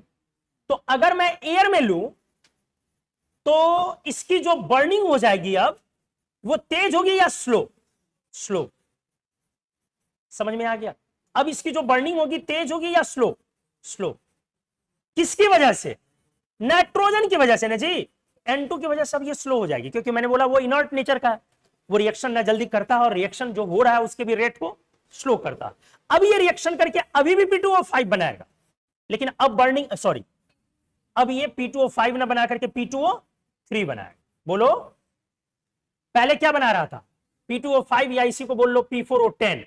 अब क्या बनाएगा? P2O3 या P4O6। ऑक्सीडेशन स्टेट चेंज हो गया। पहले यहां +5 में बन रहा था, अब ऑक्सीडेशन स्लो है तो 3 में। मतलब नाइट्रोजन ने ऑक्सीडेशन रेट को क्या किया? कंट्रोल। जो ऑक्सीजन पहले फास्फोरस को किस में ले जा रही थी, +5। अरे आईआईटी का क्वेश्चन 2010 या 11 या 12 का आईआईटी का क्वेश्चन। तो पहले फास्फोरस को ऑक्सीजन किस में ले जा रही थी, +5 में, जब वो सिर्फ ऑक्सीजन थे। लेकिन जब नाइट्रोजन ऑक्सीजन मिक्स होकर आया और वहां पर नाइट्रोजन का परसेंटेज ज्यादा है, तो इनर्ट एटमॉस्फेयर, इनर्ट नेचर के कारण, N2 के इनर्ट नेचर की वजह से अब उसका ऑक्सीडेशन होकर वो कहां तक जा रहा है, +3 तक, और क्या बन रहा है, P4O6। सीखते जाए। अब बात कर रहे हैं हम लोग किस पे जी, इसी को अगर हीट किया जाए, थोड़ा सा हीट किया जाए आयोडीन के प्रेजेंस में और CO2 एटमॉस्फेयर देते हुए कि जले नहीं, क्योंकि इसको हीट करना तो खतरनाक है। किसको, व्हाइट फास्फोरस को। ऐसे ही जल रहा तो हीट कैसे करोगे, इसलिए एटमॉस्फेयर में क्या लगाया, CO2, और आयोडीन कैटलिस्ट है। पढ़ोगे कैटलिस्ट का लिस्ट दूंगा तो याद हो जाए। अब ये टूट के चले जाएगा पी रेड में, किसमें, एलोट्रॉप्स बाद में बहुत डिटेल में आप पढ़ेंगे, अभी थोड़ा थोड़ा सा समझे जिससे मेरा आगे का काम होते जाए। पी रेड में क्या होगा, ये बीच वाली बॉन्ड टूट जाएगी, एक बॉन्ड बीच की टूट गई और दोनों तरफ खुल गई। आपको आया समझ में क्या बोला मैंने, ये अब हमारी कौन सी फास्फोरस हो गई, रेड। इसीलिए मैंने इसको कैसे लिखा था थोड़ी देर पहले, P4 P4 P4 लिखा ना। तो अब ये मेरा जो है रेड फास्फोरस हो गया।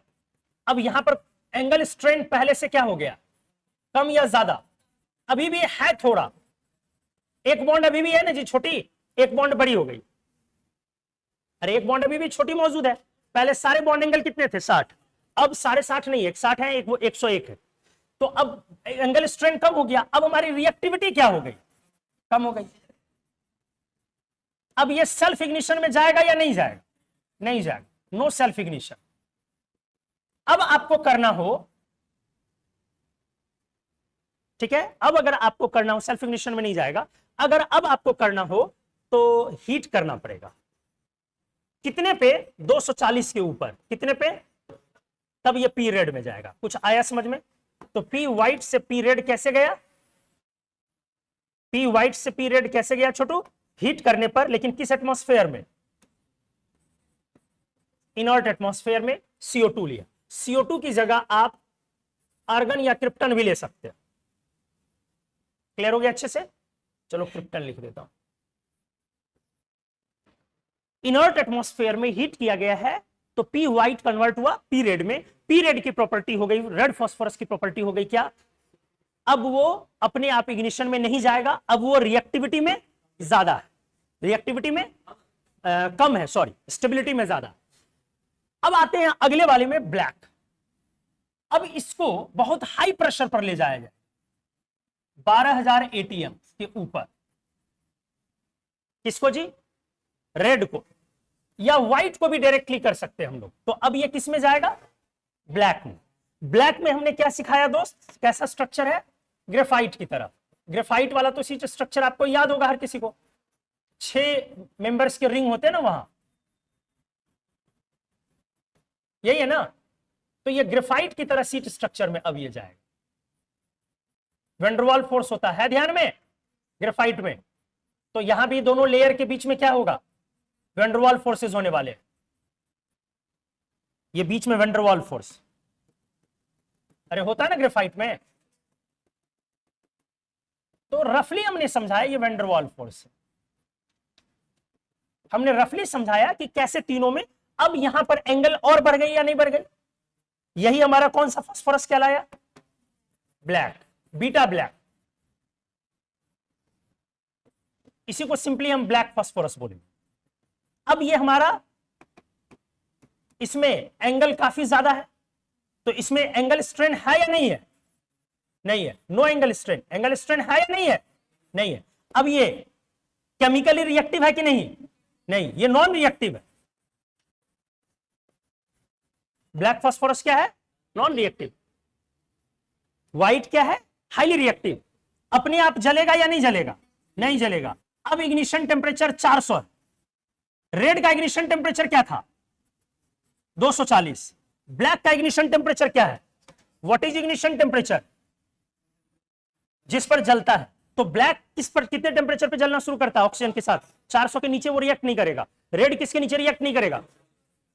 240। अरे ये यहाँ पे क्या लिख दिया यार, ये गलत लिख दिया ना, कुछ और लिख रहे थे ना, O2 से रिएक्शन लिख रहे थे ना शायद, आप लोग बोलते भी नहीं है। O2 से रिएक्शन लिखना था ना अंदर। पी रेड टेम्परेचर क्या दिया? 240 के ऊपर, तब जाके ये कंबाइन करके क्या बना? P2O5 या P4O10। ध्यान नहीं दे रहे हो छोटू, ध्यान ही नहीं दे रहे हो यार। तो व्हाइट का सेल्फ इग्निशन है, रेड का 240 के ऊपर इग्निशन है, और ब्लैक का 400 के ऊपर इग्निशन है। व्हाइट कैसा है? टेट्राहेड्रल यूनिट्स के साथ, है ना। रेड कैसा है? चेन में, P4 का चेन में, और ब्लैक कैसा है? हेक्सागोनल यूनिट के साथ, मतलब ग्रेफाइट की तरह है। ये जो है ये एकदम ग्रेफाइट की फोटोकॉपी है छोटू, इसको व्हाइट ग्रेफाइट भी बोलते हैं। हालांकि बोला नहीं जाता, व्हाइट ग्रेफाइट एक्चुअली प्रेजेंट करता है बीएन को, लेकिन प्रॉपर्टी सिमिलैरिटी के कारण शुरुआत के दिनों में बोला गया था व्हाइट ग्रेफाइट, फिर बीएन आ गया तो लोग इसको व्हाइट ग्रेफाइट बोलना बंद कर दिए। तो ये लेकिन प्रॉपर्टीज काफी सिमिलर है। जैसे देखो इलेक्ट्रिकली कंडक्टिंग, कुछ समझ में आया? ग्रेफाइट में कंडक्टिविटी होती है कि नहीं होती है? इसीलिए इसमें मतलब उसी की तरह यहां भी कंडक्टिविटी वाली नेचर। आया समझ में? तो व्हाइट, रेड और ब्लैक को हम लोगों ने थोड़ा सा ब्रीफली डिस्कस किया। कोई किसी को कुछ पॉइंट है इसमें, देख लो, कुछ पूछने का मन हो तो पूछ सकते हो। कौन वाला? बीएन छोड़ दीजिए ना, भी आएगा, बोरॉन नाइट्राइड है वो। पहले इसमें देखिए कुछ पॉइंट्स हैं। फास्फोरस और कार्बन में डायगोनल रिलेशनशिप। देखिए डायगोनल रिलेशनशिप एक जबरदस्ती का रिलेशनशिप है, नहीं होता। हम लोग ट्रेन में बैठते हैं तो दो लोग मिलके, अच्छा आप उनके लड़के हैं, हम उनके मौसी के चचेरे भाई के, फुफेरे भाई के, ममेरे भाई के बेटे हैं। तो जबरदस्ती का एक रिलेशनशिप है डायगोनल रिलेशनशिप। वो ये कहता है कि पीरियोडिक टेबल में जो डायगोनल एलिमेंट है उनके प्रॉपर्टीज थोड़े सिमिलर हो। ये आयोनिक पोटेंशियल की वैल्यू से आता है, आयोनाइजेशन नहीं, आयोनिक पोटेंशियल, अभी ध्यान नहीं देना। लेकिन एक बात सोच के देखो, पीरियोडिक टेबल तो हम लोगों ने बनाया है ना, पीरियोडिक टेबल तो हम लोगों ने अपनी सुविधा के लिए बनाया है, तो हमने ऐसे रखा है कि वो डायगोनली दिख रहा है। लेकिन अब है क्या, जैसे लिथियम मैग्नीशियम की जनरली बहुत सारे प्रॉपर्टीज सिमिलर है, 100% नहीं लेकिन बहुत सारे प्रॉपर्टीज सिमिलर है। डायगोनल आया, फिर बेरिलियम और एल्यूमिनियम की भी प्रॉपर्टीज सिमिलर है, डायगोनल आया, फिर बगल में कौन आएगा? बोरोन और सिलिकॉन। तो ये सिमिलैरिटी इन प्रॉपर्टीज का जो इफेक्टिविटी है वो लूज होते जा रहा है। तो ऐसा क्वेश्चन पूछना ही अपने आप में धीरे धीरे क्या है, बेवकूफी है। कहां के बाद? बेरिलियम एल्यूमिनियम के बाद से। बेरिलियम और एल्यूमिनियम में थोड़ी सिमिलैरिटी है, ठीक ठाक है, लिथियम मैग्नीशियम में काफी है, बोरोन सिलिकॉन में कम है। तो आगे आप कार्बन फास्फोरस में तो ना के बराबर बोलेंगे ना। अब दिमाग में जैसे लाने के लिए जबरन ले आया क्या, देख भाई कार्बन की तरह स्ट्रक्चर हो गया ना। अरे कार्बन का भैया 50 से ज्यादा एलोट्रॉप होता है, कार्बन के सैकड़ों एलोट्रॉपिक फॉर्म्स हैं। अब उसका फास्फोरस के एक एलोट्रॉप से एक फॉर्म मैच कर, ये कौन सी बात हुई? तब तो ऐसे भी मिला दो ना, फास्फोरस का भी एक और फॉर्म होता है ब्लैक का, अल्फा ब्लैक। और अल्फा ब्लैक का दो स्ट्रक्चर होता है, एक रोम्बोहेड्रल और एक मोनोक्लिनिक। तब तो बोल दो कि सल्फर फास्फोरस का स्ट्रक्चर भी सेम है सर, सिमिलर हो गया। तो ये जबरदस्ती का, हम लोग इसको डायगोनल रिलेशनशिप की कैटेगरी में नहीं रखेंगे, ठीक है। वहां पे दो ही पेयर लेंगे, कौन कौन? लिथियम और मैग्नीशियम और बेरिलियम एंड एल्यूमिनियम, जहां पर प्रॉपर्टीज में थोड़ी क्या है, अच्छी खासी लेवल पर सिमिलैरिटी। आगे बोरॉन सिलिकॉन में जाएंगे तो सिमिलैरिटी कम होगी। क्या ये बढ़िया से क्लियर हुआ? कोई दिक्कत? क्या क्या पॉइंट बोला? व्हाइट फास्फोरस P4 है, बॉन्ड एंगल 60 है, हाइब्रिडाइजेशन sp3 है, एंगल होनी चाहिए 109, है अवेलेबल 60, इसलिए स्ट्रेन है, और स्ट्रेन की वजह से इसके अंदर क्या है, रिएक्टिविटी है। तो व्हाइट फास्फोरस हाईली रिएक्टिव है। कितना रिएक्टिव? कि ऑक्सीजन में जलने लगता है। फिर हमने इलेबोरेट किया कि भैया ऑक्सीजन में जल के P4O10 या P2O5 बनाता, डायमर हो गया ये। लेकिन अगर एयर है तो एयर और ऑक्सीजन अलग चीजें हैं। एयर में नाइट्रोजन इनर्ट कंटेंट मौजूद है, तो एयर में इसकी बर्निंग कैसी है, स्लो या रैपिड? लेकिन ऑक्सीजन में इसकी रैपिड बर्निंग है, ठीक है। फिर हमने बोला कि अगर कार्बन डाइऑक्साइड के या क्रिप्टन के एटमॉस्फेयर में आप हीट करेंगे, डायरेक्ट हीट नहीं कर सकते क्योंकि ये ऐसे ही क्या रहता, धड़कते रहता, तो डायरेक्टली हम हीट नहीं कर सकते व्हाइट को। तो इनर्ट एटमॉस्फेयर में जब हीट किया तो वो एक बॉन्ड टूट करके चेन में कन्वर्ट कर गया, तो P4 का चेन पॉलीमर हो गया, कौन? P red. अब पहले से स्टेबिलिटी ज्यादा है और रिएक्टिविटी कम है। हमने क्या बोला, कोई इग्निशन अपने से नहीं होगा, सेल्फ नहीं होगा। कितने टेम्परेचर देने होंगे, 240 के ऊपर, फिर नॉर्मल रिएक्शन करेगा O2 के साथ। ब्लैक में क्या बोला हमने, बहुत हाई प्रेशर पर ब्लैक में कन्वर्ट कर सकते हो। और ब्लैक की जो यहां बात की गई, किस ब्लैक की, बीटा की। अल्फा आराम से कन्वर्ट हो जाता है, अल्फा कन्वर्ट करने में दिक्कत नहीं है अल्फा ब्लैक में, बीटा ब्लैक बहुत मुश्किल से कन्वर्ट हो पाता। तो बहुत हाई प्रेशर पर बीटा ब्लैक में कन्वर्ट हो गया। फिर हमने क्या समझाया, जो बीटा ब्लैक का स्ट्रक्चर है वो किसकी तरह है, ग्रेफाइट की तरह, और उसकी प्रॉपर्टीज भी बहुत हद तक किससे मैच करती है, ग्रेफाइट की तरह। वो अपने आप जलेगा या नहीं जलेगा, उसका इग्निशन टेम्परेचर क्या है, 400। जैसे ग्रेफाइट की इग्निशन टेम्परेचर 700, तो इसकी इग्निशन टेम्परेचर 400। स्टेबिलिटी इन दोनों से ज्यादा है उसके अंदर या कम, तो सबसे ज्यादा स्टेबल कौन है, ब्लैक, फिर कौन है, रेड, और सबसे कम स्टेबल कौन है, व्हाइट। रिएक्टिविटी में सबसे ज्यादा कौन है, व्हाइट, फिर रेड, और फिर रिएक्टिविटी में सबसे ज्यादा व्हाइट, फिर रेड, और फिर ब्लैक। फिर बोला हमने स्टेबिलिटी में,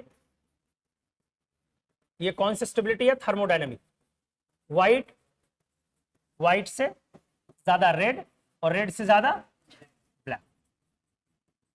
इग्निशन टेम्परेचर समझ में आ गया अच्छे से, ठीक। आइए भाई, इग्निशन टेम्परेचर एक अच्छा पॉइंट है, आपके एनसीईआरटी में दिया हुआ। आपने ब्लैक में दो फॉर्म जैसे पढ़ा, अल्फा और बीटा, पढ़ा ना जी।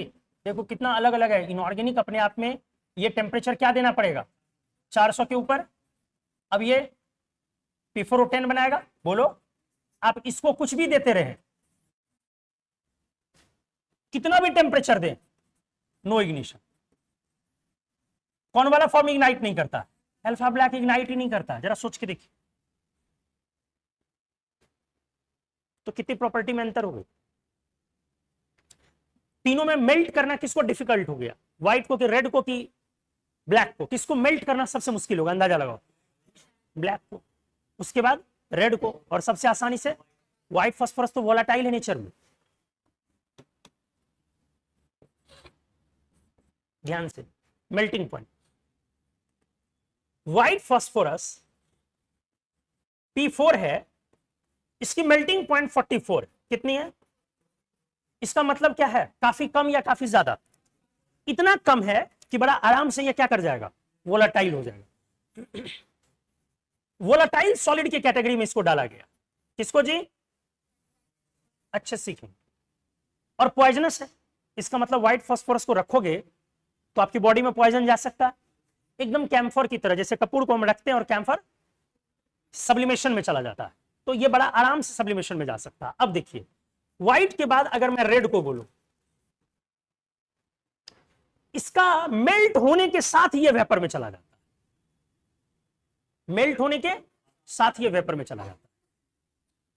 तो ये बात आप यहां पे समझिए, सिवाय उसके मेल्टिंग पॉइंट के, दोनों में से किसी का मेल्टिंग पॉइंट नहीं बोलते हम लोग। रेड का तब भी 1 मिनट को बोल देते हैं, ब्लैक को तो आप मेल्ट कर ही नहीं सकते, can not be melted at atmospheric pressure. नहीं समझे, नॉर्मल प्रेशर पर इसे हम मेल्ट नहीं कर सकते, नहीं पिघला पाएंगे। किसको जी, ब्लैक। कहानी थोड़ी कॉम्प्लिकेटेड है, अच्छे से समझ लीजिए कहानी क्या है, बढ़िया से समझिए, समझा दे रहा हूं, गजब का कॉन्सेप्ट है। रेड फास्फोरस को हमने बोला मेल्ट कर लेंगे, व्हाइट तो आराम से हो जाएगा। रेड फास्फोरस मेल्ट तो कर लेंगे, लेकिन मेल्ट होते ही वो उड़ जाएगा, इवापोरेट कर जाएगा। मतलब मेल्ट होने से पहले ही वो इवापोरेट होने के लिए तैयार है। मेल्ट आप लिक्विड में रख ही नहीं पाएंगे उसको। ब्लैक का हमने क्या बोला, मेल्ट नहीं कर सकते हैं, किस पे, एटमॉस्फेरिक प्रेशर।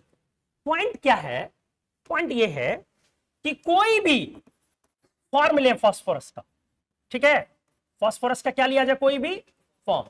बहुत इंटरेस्टिंग, थोड़ा सा ध्यान लगाइए। अगर मैंने इसको लिक्विड फॉर्म में कन्वर्ट किया, लिक्विफाइड, तो ये सारे के सारे कन्वर्ट हो जाते हैं P4 मॉलिक्यूल्स। कुछ आया समझ में, लिक्विड में आते हैं ये कौन से मॉलिक्यूल हो गया, P4 मॉलिक्यूल्स। P4 किस में था, व्हाइट में कि रेड में कि ब्लैक में, तो व्हाइट का एक बार बॉइलिंग पॉइंट देखिए, 280 कितना है, ध्यान से कितना है जी। अब जरा समझिए, P4 यूनिट जब है तो मेल्टिंग मेरा 44 है, बॉइलिंग मेरा 280 है। अब मैंने बोला कि रेड का मेल्टिंग पॉइंट 860 केल्विन है, कितना, 860 केल्विन अप्रोक्स। तो या उसको 500 कितना हो गया, चलो ना हटाओ ना, मेल्टिंग पॉइंट इसका मान लो मैंने ऐसे रफली लिख दिया 800 के ऊपर, ध्यान से सुनिए। लेकिन मेल्टिंग का मतलब क्या है कि जब टेम्परेचर हमने 800 के ऊपर लाया तो ये किस में गया, लिक्विड में। अब लिक्विड में गया तो क्या बन गया, P4। 800 नहीं 860 डिग्री सेल्सियस, सॉरी केल्विन बोल दिया, नहीं तो देखना पड़ेगा एक बार, पता नहीं क्यों कंफ्यूजन हो रहा है। 860 डिग्री सेल्सियस होगा, देख लेते हैं। बस कॉन्सेप्ट समझाना है, वैल्यू से मतलब नहीं, बाकी मैं मिटा दूंगा। समझाना क्या चाह रहे हैं आप। अगर 800 के ऊपर इसकी मेल्टिंग पॉइंट है तो मेल्टिंग पॉइंट पे मेल्ट होकर के लिक्विड में जाएगा। अभी हमने अगले पेज में आपको क्या समझाया, फास्फोरस कोई भी हो लिक्विड में जाके वो किस में कन्वर्ट करेगा, P4 में। P4 किस फास्फोरस में पाया जाता था। अब व्हाइट बॉयल कितने पे कर गया, आप समझिए 800 पे रखे हुए हैं, अगर P4 में रहेगा क्या वो, आपको क्या समझ में आया। इसका मेल्टिंग पॉइंट पढ़ना बेकार है ना। मेल्टिंग पॉइंट किसके लिए आप पढ़ेंगे, वैसा सॉलिड जिसको मेल्ट करके लिक्विड में रखा जा सकता है। आप इसको लिक्विड में रख सकते हैं कि नहीं, नहीं। तो इसीलिए इसके मेल्टिंग पॉइंट को हम पढ़े या नहीं पढ़े। 800 के ऊपर ये लिक्विफाई किया जा सकता है, ये सही है, कैन बी लिक्विफाइड ओवर 860। देख लेता हूं एक बार, but it can not be stored किस फेज में जी, in liquid phase even for a moment. यहां तक कि ये एक मोमेंट के लिए भी लिक्विड फेज में। तो ये देखो कितना कॉन्सेप्चुअल है। जैसे बच्चे के दिमाग में होता है क्या है ना, बच्चा गूगल पे सर्च करते रहता है, व्हाइट का मेल्टिंग पॉइंट एनसीईआरटी में 44 दिया हुआ है, तो रेड का क्या है, रेड ढूंढ रहा है। अब उसे ये समझ में नहीं आता है ना, कोई समझाने वाला है कि भाई मेल्टिंग पॉइंट तब डिफाइन करते हैं जब हम किसी सॉलिड को लिक्विफाई करके लिक्विड में ला रहे हैं। रेड जो है वो लिक्विड में रहेगा ही नहीं, रेड लिक्विड में आने मतलब रुकेगा ही नहीं, वो उससे पहले आपका वो मेल्ट हो रहा है और उससे पहले वो वेपर में साथ में कन्वर्ट भी हो जा पा रहा। तो इसके मेल्टिंग पॉइंट को हम यूज नहीं कर पा रहे। और ब्लैक का तो मेल्टिंग पॉइंट हो ही नहीं सकता। क्यों नहीं हो सकता, क्योंकि वो मेल्ट ही नहीं किया जा सकता। मेल्टिंग पॉइंट या बॉइलिंग पॉइंट जो डिफाइन होती है किस पर, एटमॉस्फेरिक प्रेशर पर। अरे नॉर्मल बॉइलिंग, पानी का बॉइलिंग पॉइंट कितना बोलते हो, कहां पे, अर्थ पे कि एवरेस्ट पे। एवरेस्ट पे भी वही होगी, नहीं क्यों, वहां पर प्रेशर क्या है, कम ना। तो अगर एटमॉस्फेरिक प्रेशर घटेगा तो हमारे जो लिक्विड के ऊपर लगने वाला प्रेशर है वो कम हो जाएगा, तो मॉलिक्यूल्स मेरा फ्री होने लगेगा, तो एमपीबीपी हमारा चेंज हो जाएगा। तो हम लोग जो एमपीबीपी बोलते हैं वो नॉर्मल मेल्टिंग, नॉर्मल बॉइलिंग बोलते हैं। ये डिफाइन होता है किस प्रेशर पर, एटमॉस्फेरिक प्रेशर पर। अगर आपने एटमॉस्फेरिक प्रेशर के बाद कोई और प्रेशर लगा करके मेल्ट किया, आपके दिमाग में सर मेल्ट तो कर दिया, तो उस समय मेल्टिंग पॉइंट डिफाइन नहीं होगा। क्यों, क्योंकि मान लो थोड़ी देर के लिए हमने 12,000 एटीएम लगाया, या ऐसे करो 100 एटीएम लगाया, 100 एटीएम लगा के 300 पे मेल्ट किया, 300 डिग्री सेल्सियस पे। तो ऐसा भी तो हो सकता है कि मैंने अगर 270 ही लगाया 300 एटीएम की जगह, तो टेम्परेचर चेंज हो जाएगा। 100 एटीएम की जगह अगर 90 एटीएम लगाया तो टेम्परेचर चेंज हो जाएगा। तो फिर ऐसे में वैल्यू फिक्स रहेगी क्या, लेकिन मेल्टिंग और बॉइलिंग पॉइंट की वैल्यू क्या रहनी चाहिए, फिक्स। तो ये कब फिक्स होगी, जब कोई सब्सटेंस या मैटर किस टेम्परेचर किस प्रेशर पर मेल्ट कर जाए, एटमॉस्फेरिक पर। क्लियर हो गया।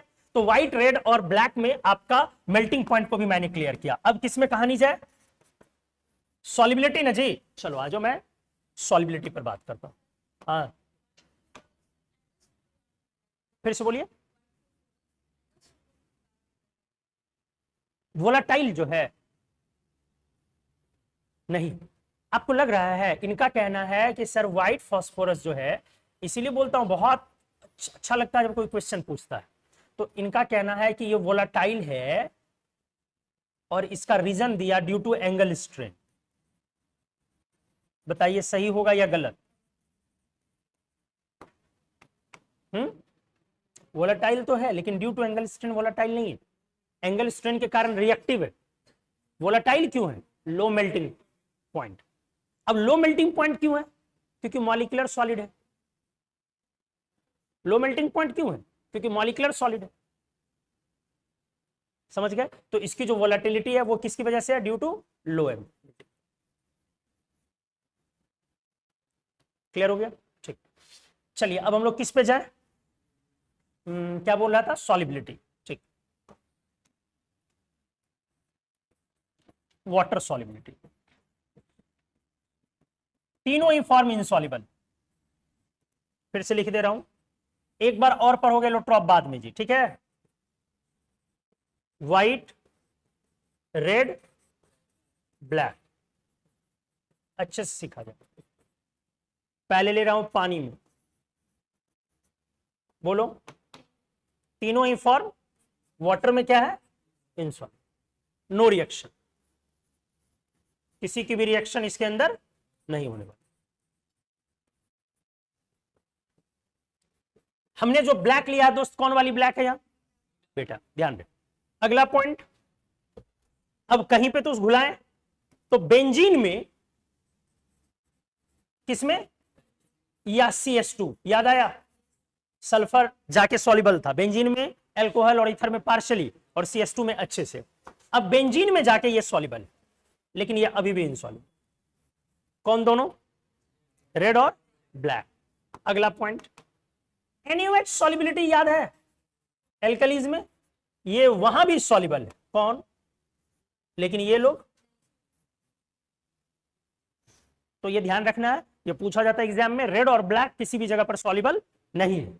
कई लोग यहां पे पढ़ाते हैं कि ये सॉल्युबल है, लेकिन ये जानिए ये इनसॉल्युबल है। तो बेंजीन में CH2 में सॉल्युबल है कौन? White phosphorus. NaOH में भी सॉल्युबल है, वाटर में इनसॉल्युबल है। थोड़ी सी उसकी कहानी हम लोग समझते हैं। सॉल्युबिलिटी ऑफ व्हाइट फास्फोरस कहां पे? इन एल्कलीज। फिलहाल हम लोग यहां पर क्या यूज कर रहे हैं? NaOH। मतलब आपका अब वही वाला हिसाब किताब है जो सल्फर के साथ कहानी हुई, याद आ गया? एक बार जल्दी से बोल दे रिएक्शन को। NaOH प्लस सल्फर क्या था? Hot Kong.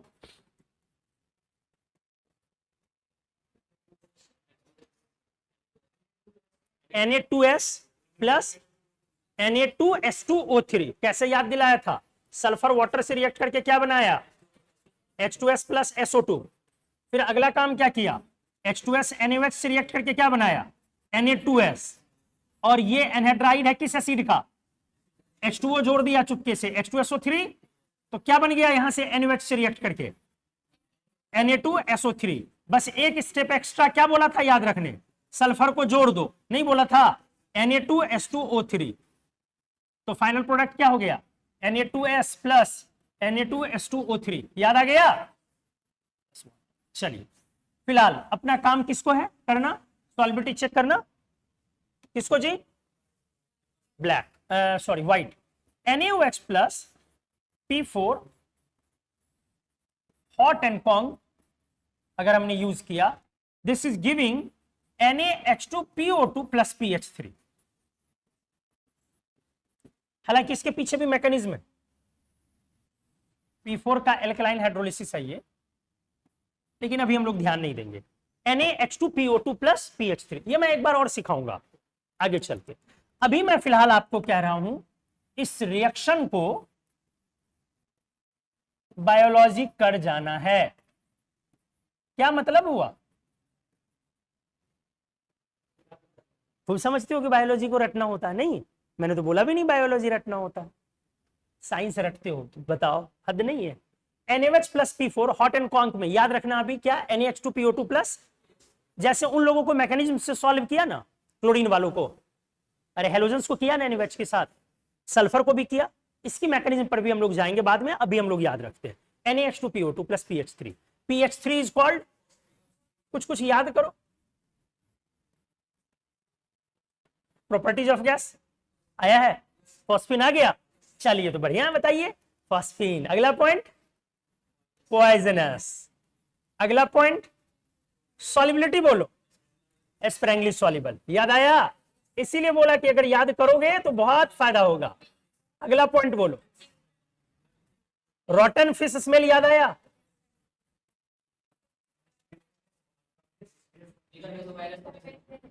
Weaker base than NH3। और बोलो कुछ। न्यूट्रल होगा लिटमस पेपर पर।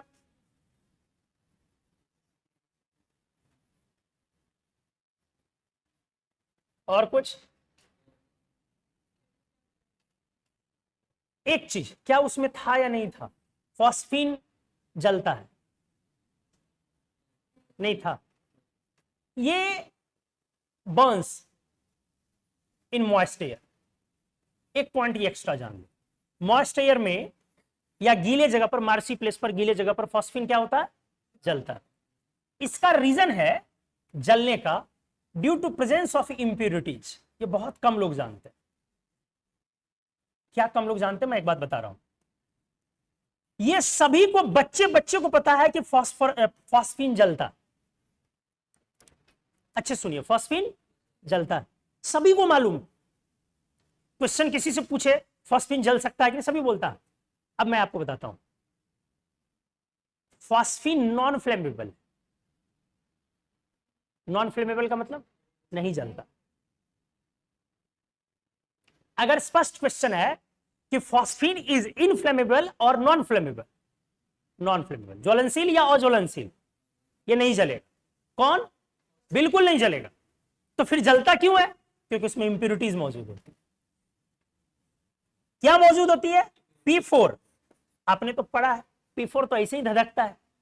हाइड्रोजन, क्या आपने नहीं सुना है हाइड्रोजन ज्वलनशील होता है, ऑक्सीजन से बहुत तेजी से जलता है।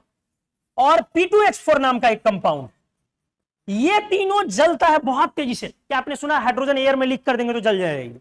पहले हाइड्रोजन का बलून होता था, हाइड्रोजन बलून।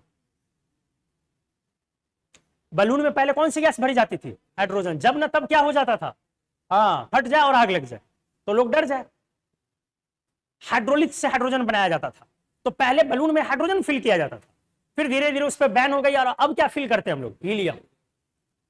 तो हाइड्रोजन एक इनफ्लेमेबल गैस है, वो तेजी से जलती है ऑक्सीजन के कांटेक्ट में आने पे। समझ में आया अच्छे से? तो हाइड्रोजन भी ज्वलनशील, P4 भी ज्वलनशील। इन तीनों के प्रेजेंस के कारण फॉस्फीन क्या है? जलती है। लेकिन मैंने क्या बोला? Practically pure phosphine is non flammable. समझे? Pure phosphine. और प्योर तो कोई वर्ड है ही नहीं, ये तो हिंदी में जबरदस्ती जोड़ दिया गया है। फॉस्फीन का मतलब होता है फॉस्फीन, प्योर ही न हुआ जी।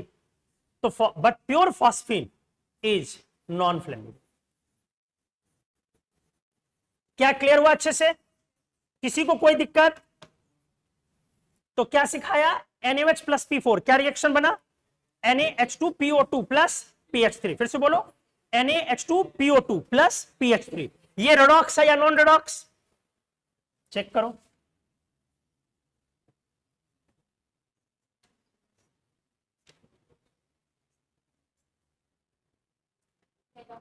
रेडॉक्स है जी, है या नहीं है? रेडॉक्स है। ऐसे भी समझ में आना चाहिए, यहां एलिमेंट है 0 और उधर कंपाउंड बन गया तो कुछ ना कुछ तो आएगा, तो रेडॉक्स तो होगी। अब स्टेट चेंज कीजिए, 0 से कहां कहां गया?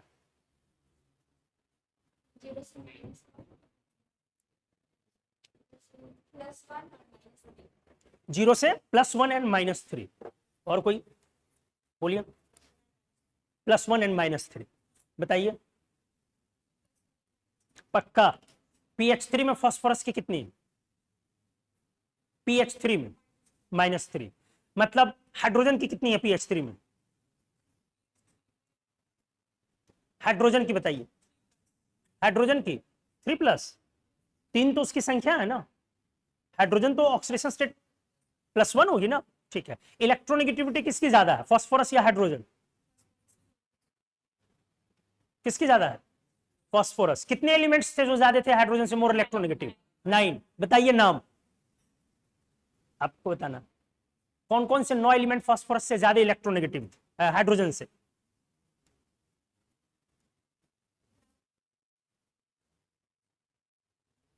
चार halogen, 7A, 2 6A, 6 oxygen sulphur, 2 5A, nitrogen and phosphorus, और एक 4a कार्बन। ये 9 एलिमेंट हाइड्रोजन से ज्यादा इलेक्ट्रोनेगेटिव थे। 4 7a, 2 6a, 2 5a और एक 4a। तो हाइड्रोजन से ज्यादा इलेक्ट्रोनेगेटिव में 5a में 2 है नाइट्रोजन और फॉस्फोरस। तो हाइड्रोजन कम इलेक्ट्रोनेगेटिव हुई, तो कम इलेक्ट्रोनेगेटिव हुई तो ऑक्सीडेशन स्टेट नेगेटिव जाएगा या पॉजिटिव? पॉजिटिव, इसलिए +1 हो गया। ठीक है, तो यहां पे मैंने पूछा आपको, ये रेडॉक्स है, 0 से कहां गया? +1, और 0 से कहां गया? -3। कौन इक्विवेलेंट वेट बताएंगे? बताइए, इक्विवेलेंट वेट ऑफ P4।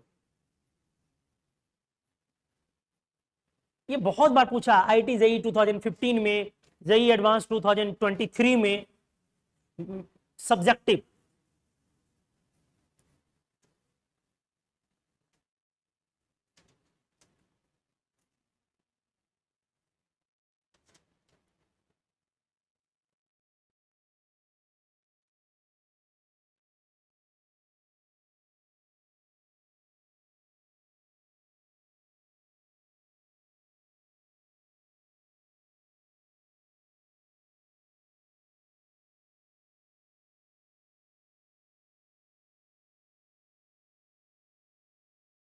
बोलिए,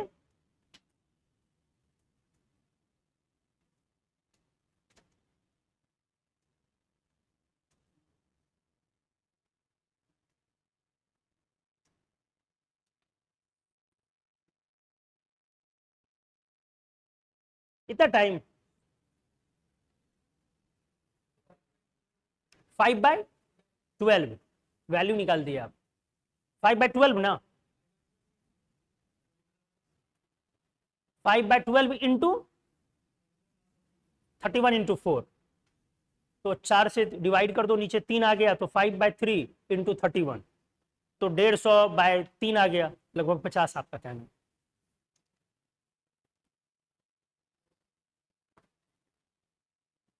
मैंने पूछा है आपसे इक्विवेलेंट वेट, तो P4 गया किसमें?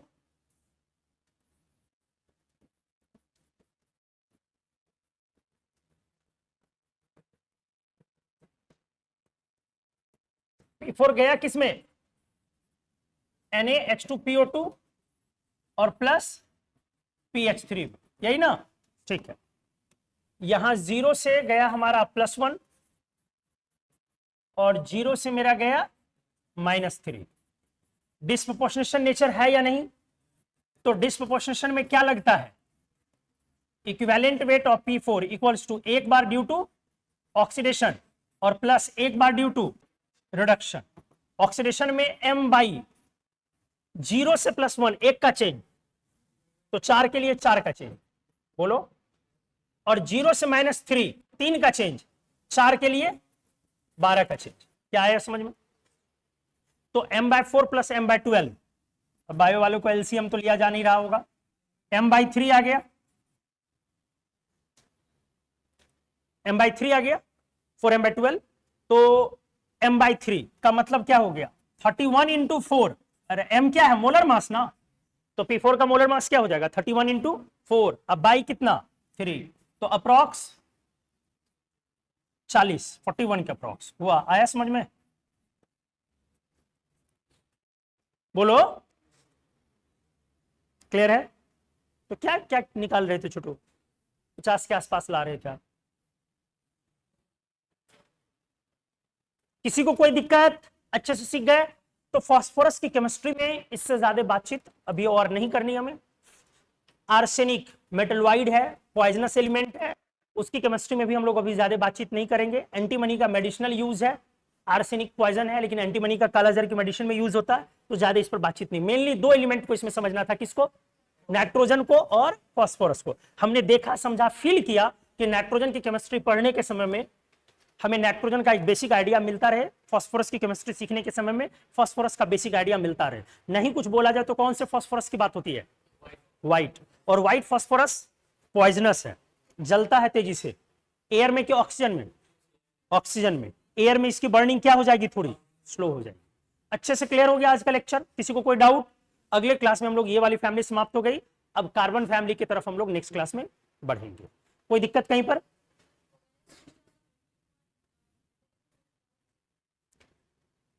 क्योंकि वो इनफाइनाइट लेंथ का क्रिस्टल तैयार करता है, कोवेलेंट सॉलिड होता है।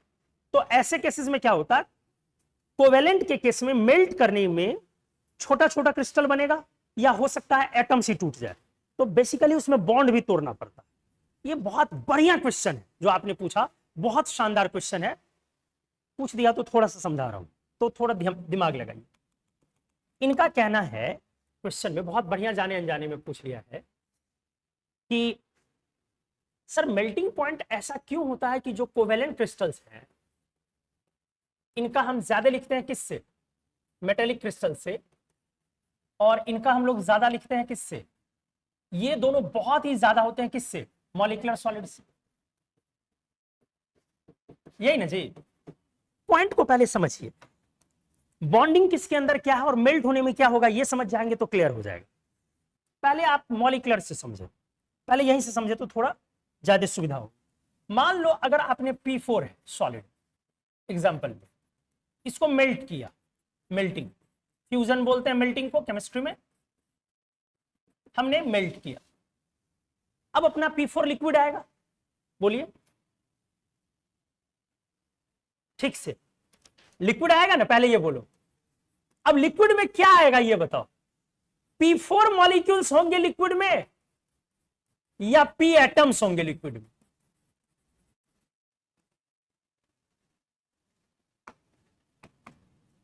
यहीं पे सारा खेल है। जो ये मेल्ट करेगा तो मेल्ट करने के बाद P4 के मॉलिक्यूल्स आएंगे लिक्विड में या P एटम्स आएंगे? क्या आएंगे? P atoms. क्या आएंगे? मॉलिक्यूल्स। क्या आएंगे? मॉलिक्यूल्स। मॉलिक्यूल्स क्या आएंगे जी? के एटम्स। के एटम्स, एटम्स। छोटू, मॉलिक्यूल्स, मॉलिक्यूल्स। यही चीज समझना है बस। ये इस केस में भी मॉलिक्यूल ही आएगा, एटम नहीं आएगा, क्योंकि ये सॉलिड कैसे था इसको समझिए। पहले P4 के बीच वेंडरवॉल फोर्स स्ट्रांग थी, नहीं समझे? अब जो मेल्ट हुआ है तो अब भी वही P4 के बीच वेंडरवॉल है, लेकिन इसी में अंतर आ गया। ये वेंडरवॉल फोर्स को ही यही ओवरकम हुआ। ये बॉन्ड नहीं टूटा है जी, ये बॉन्ड नहीं टूटा है, क्योंकि कोवेलेंट बॉन्ड को तोड़ना तो मुश्किल है। ये बॉन्ड नहीं टूटा है, पिघलाते हैं आप तो बॉन्ड नहीं टूटता है। ये नहीं हुआ है, ये बॉन्ड नहीं टूटा है। बस जो सॉलिड में मॉलिक्यूलर इंटरमॉलिक्यूलर फोर्स था वो लिक्विड में कन्वर्ट हो गया। आपने पढ़ा होगा कि इंटरमॉलिक्यूलर फोर्स सॉलिड से कमजोर होते हैं लिक्विड में। तो यहां जो वेंडरवॉल फोर्स की स्ट्रेंथ थी और यहां जो वेंडरवॉल फोर्स की स्ट्रेंथ है, इन दोनों में अब अंतर है। क्या अंतर है? कि यहां की जो वेंडरवॉल फोर्स की स्ट्रेंथ है वो अब स्ट्रांग है या वीक है? यहां पे स्ट्रांग थी, अब ये वीक हो गई।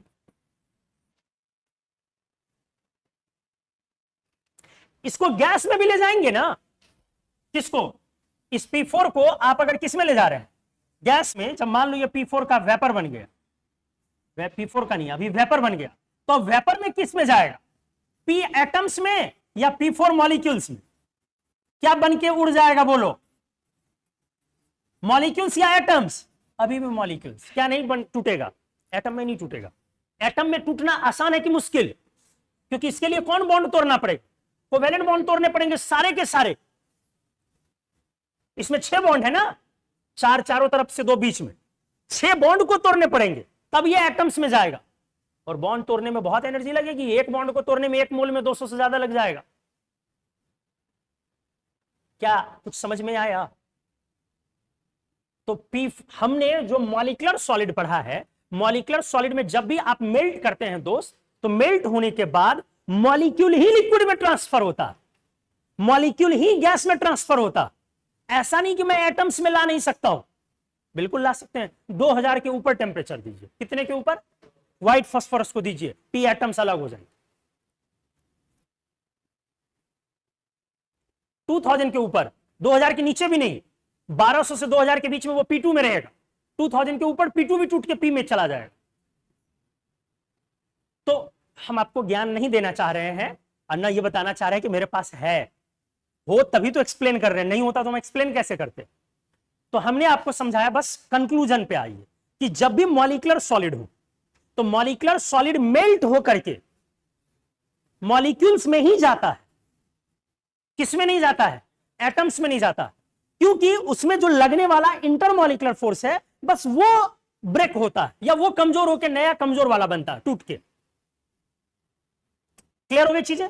और एक अच्छे एग्जांपल से मैं समझा दे रहा हूं, इस बार आप नहीं समझेंगे तो मेरा नाम बदल दीजिएगा। सही में नहीं बदल देना रे, आ जाओ देखो,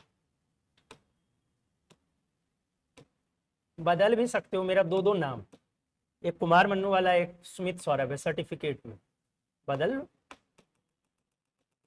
ये क्या हो गया भाई, कुछ गड़बड़ी हुई क्या जी?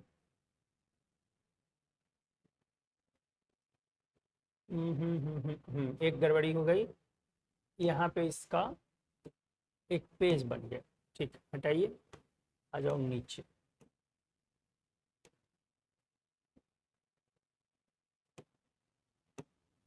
ठीक, देखिए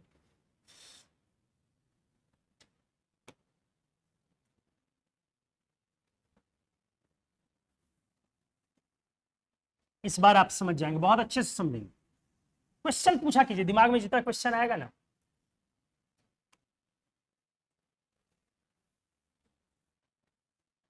ये एक एग्जांपल हमने किसका लिया, किसका लिया?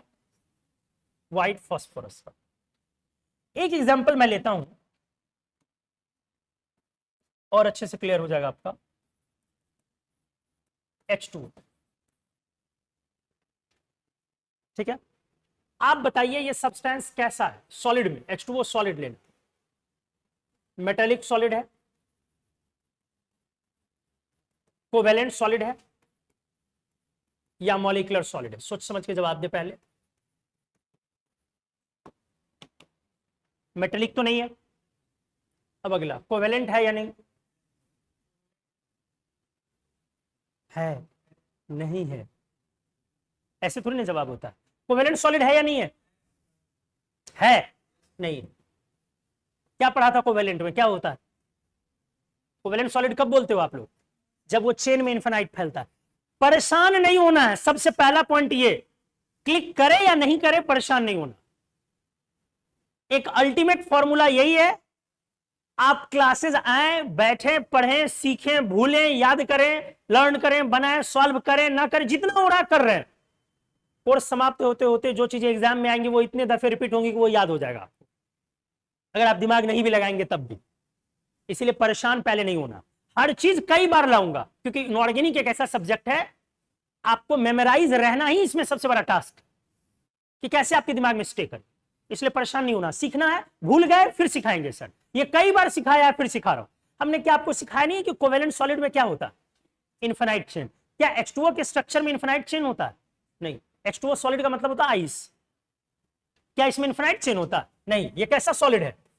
क्योंकि H2O का स्ट्रक्चर आप ऐसा बनाते हैं। हो गया। अब बोलिए, मैंने बोला कि इसको लिक्विड में करना, किस में कन्वर्ट करना? इसको लिक्विफाई किया गया, तो लिक्विफाइड फॉर्म का मतलब क्या हो गया? क्या मतलब हो गया जरा बताइए, आप खुद ही बताइए ना। H&O एटम्स में टूट जाएगा या H2O लिक्विड रहेगा? तो आपको ये बातें समझ में आती हैं, तो वो बातें क्यों नहीं समझ में आती है? जब भी मेरा मॉलिक्यूलर सॉलिड होगा तो वो मेल्ट करके, लिक्विफाई हो करके क्या रहेगा जी? मॉलिक्यूलर रहेगा। लेकिन वहीं पे अगर मैंने मान लो कि मेटल लिया, कोई क्या लिया? आयरन, Fe, मेटल,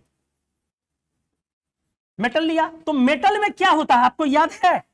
पहली क्लास में आपने सीखा था, क्या होता है? मेटेलिक बॉन्ड ना। तो इनफिनाइट एटम्स होते हैं कि एक दो होते हैं, और बीच में फ्री इलेक्ट्रॉन्स होते हैं, याद आया? बीच में फ्री इलेक्ट्रॉन्स है हर जगह। तो अब आप बताइए कि इसको जब आप इसको लिक्विफाई करेंगे, अब क्या मिलेगा? क्या मिलेगा? एटम्स ना, क्योंकि ये क्रिस्टल ब्रेक होगा, सारे एटम्स अलग होंगे, तो अब क्या मिलेगा मेरा? एटम्स ना। तो अब आपको समझ में आया, यहां पर आप बॉन्ड नहीं तोड़ रहे हैं, क्या यहां ये बॉन्ड तोड़ रहे हैं, लेकिन यहां पर क्या है, डिसोसिएशन ऑफ बॉन्ड है। और बॉन्ड स्ट्रांग है कि वीक? तो जब बॉन्ड स्ट्रांग होते हैं कि वीक होते हैं, कोवेलेंट बॉन्ड और ionic bond, metallic bond, bond क्या होते हैं, स्ट्रांग। तो यहां पर आप क्या कर रहे हैं, बॉन्ड्स को डिसोसिएट कर रहे हैं, इसलिए रिक्वायर्स हाई टेम्परेचर। कुछ समझ में आया? तो जहां भी तोड़ के अपने को क्या लाना पड़ेगा, एटम लाना पड़ेगा।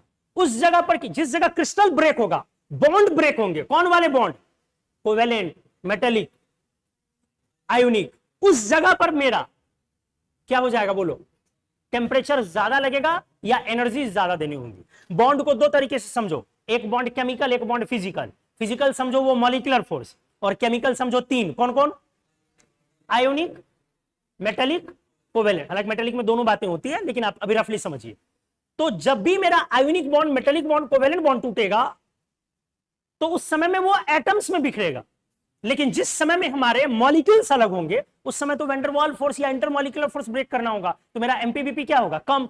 तो अब आपको समझ में आया, कोवेलेंट सॉलिड में क्या हो रहा, मैंने क्या बोला, जैसे सिलिकॉन मेटल एलिमेंट है, इनफिनाइट चेन है, तो मैंने क्या बोला, जब मेल्ट करेंगे तो क्या सब एटम अलग हो जाएगा, नहीं, नहीं, सारे एटम्स अलग होंगे तो सारे कोवेलेंट बॉन्ड टूटेंगे, और कोवेलेंट बॉन्ड को तोड़ना फिर मुश्किल काम है। तो क्या होगा, कुछ कुछ क्रिस्टल टूटेगा। मान लो 1000 एटम्स का चेन था, नेटवर्क था, तो 500 का टूट के 2 आ गया, 100 का टूट के 10 आ गया, 50 का टूट के 20 आ गया, 10 का टूट के 100 आया। समझ में आ रहा है, इस तरीके का वो लिक्विफाइड में, लेकिन कुछ तो बॉन्ड टूटेगा ना वहां। तो जैसे ही बॉन्ड टूटा तो मेरा एमपीबीपी बहुत क्या हो जाएगा, हाई हो जाएगा। क्लियर हो गया आपका अच्छे से, बहुत बढ़िया कॉन्सेप्ट है। मेटल में भी पूरा टूटेगा, क्योंकि वो फ्री फ्लो होने लगेगा। फिर नहीं, कोवेलेंट सॉलिड जो होंगे वो डिपेंड्स कि अगर बॉन्ड एनर्जी कम है तो आराम से टूट जाएगा, अगर बॉन्ड एनर्जी हाई है तो आराम से नहीं टूट पाएगा। तो धीरे धीरे ओवर द एक्सपीरियंस हम लोग इस चीज को और अच्छे से लर्न करते जाएंगे। क्लासेस लेकिन रेगुलर करें, होमवर्क करें, आप याद करें, भूलें, भूलने में कोई दिक्कत नहीं है, भूलना तय है। नहीं भूलोगे तो तुम तो इंसान हो ही नहीं भाई, भगवान भी भूल जाते थे। तो भूलना तो तय है, एकदम भूलना ही भूलना, आपको उससे नहीं जाना। आप याद करें, वो इतनी बार रिपीट होगा कि हमें याद हो जाएगा फाइनली। तो आज की क्लास को यहीं पे छोड़े हम लोग, चलिए थैंक यू। अगले दिन होमवर्क करके आइए, कंप्लीट प्रॉपर्टीज ऑफ गैस को निपटा के।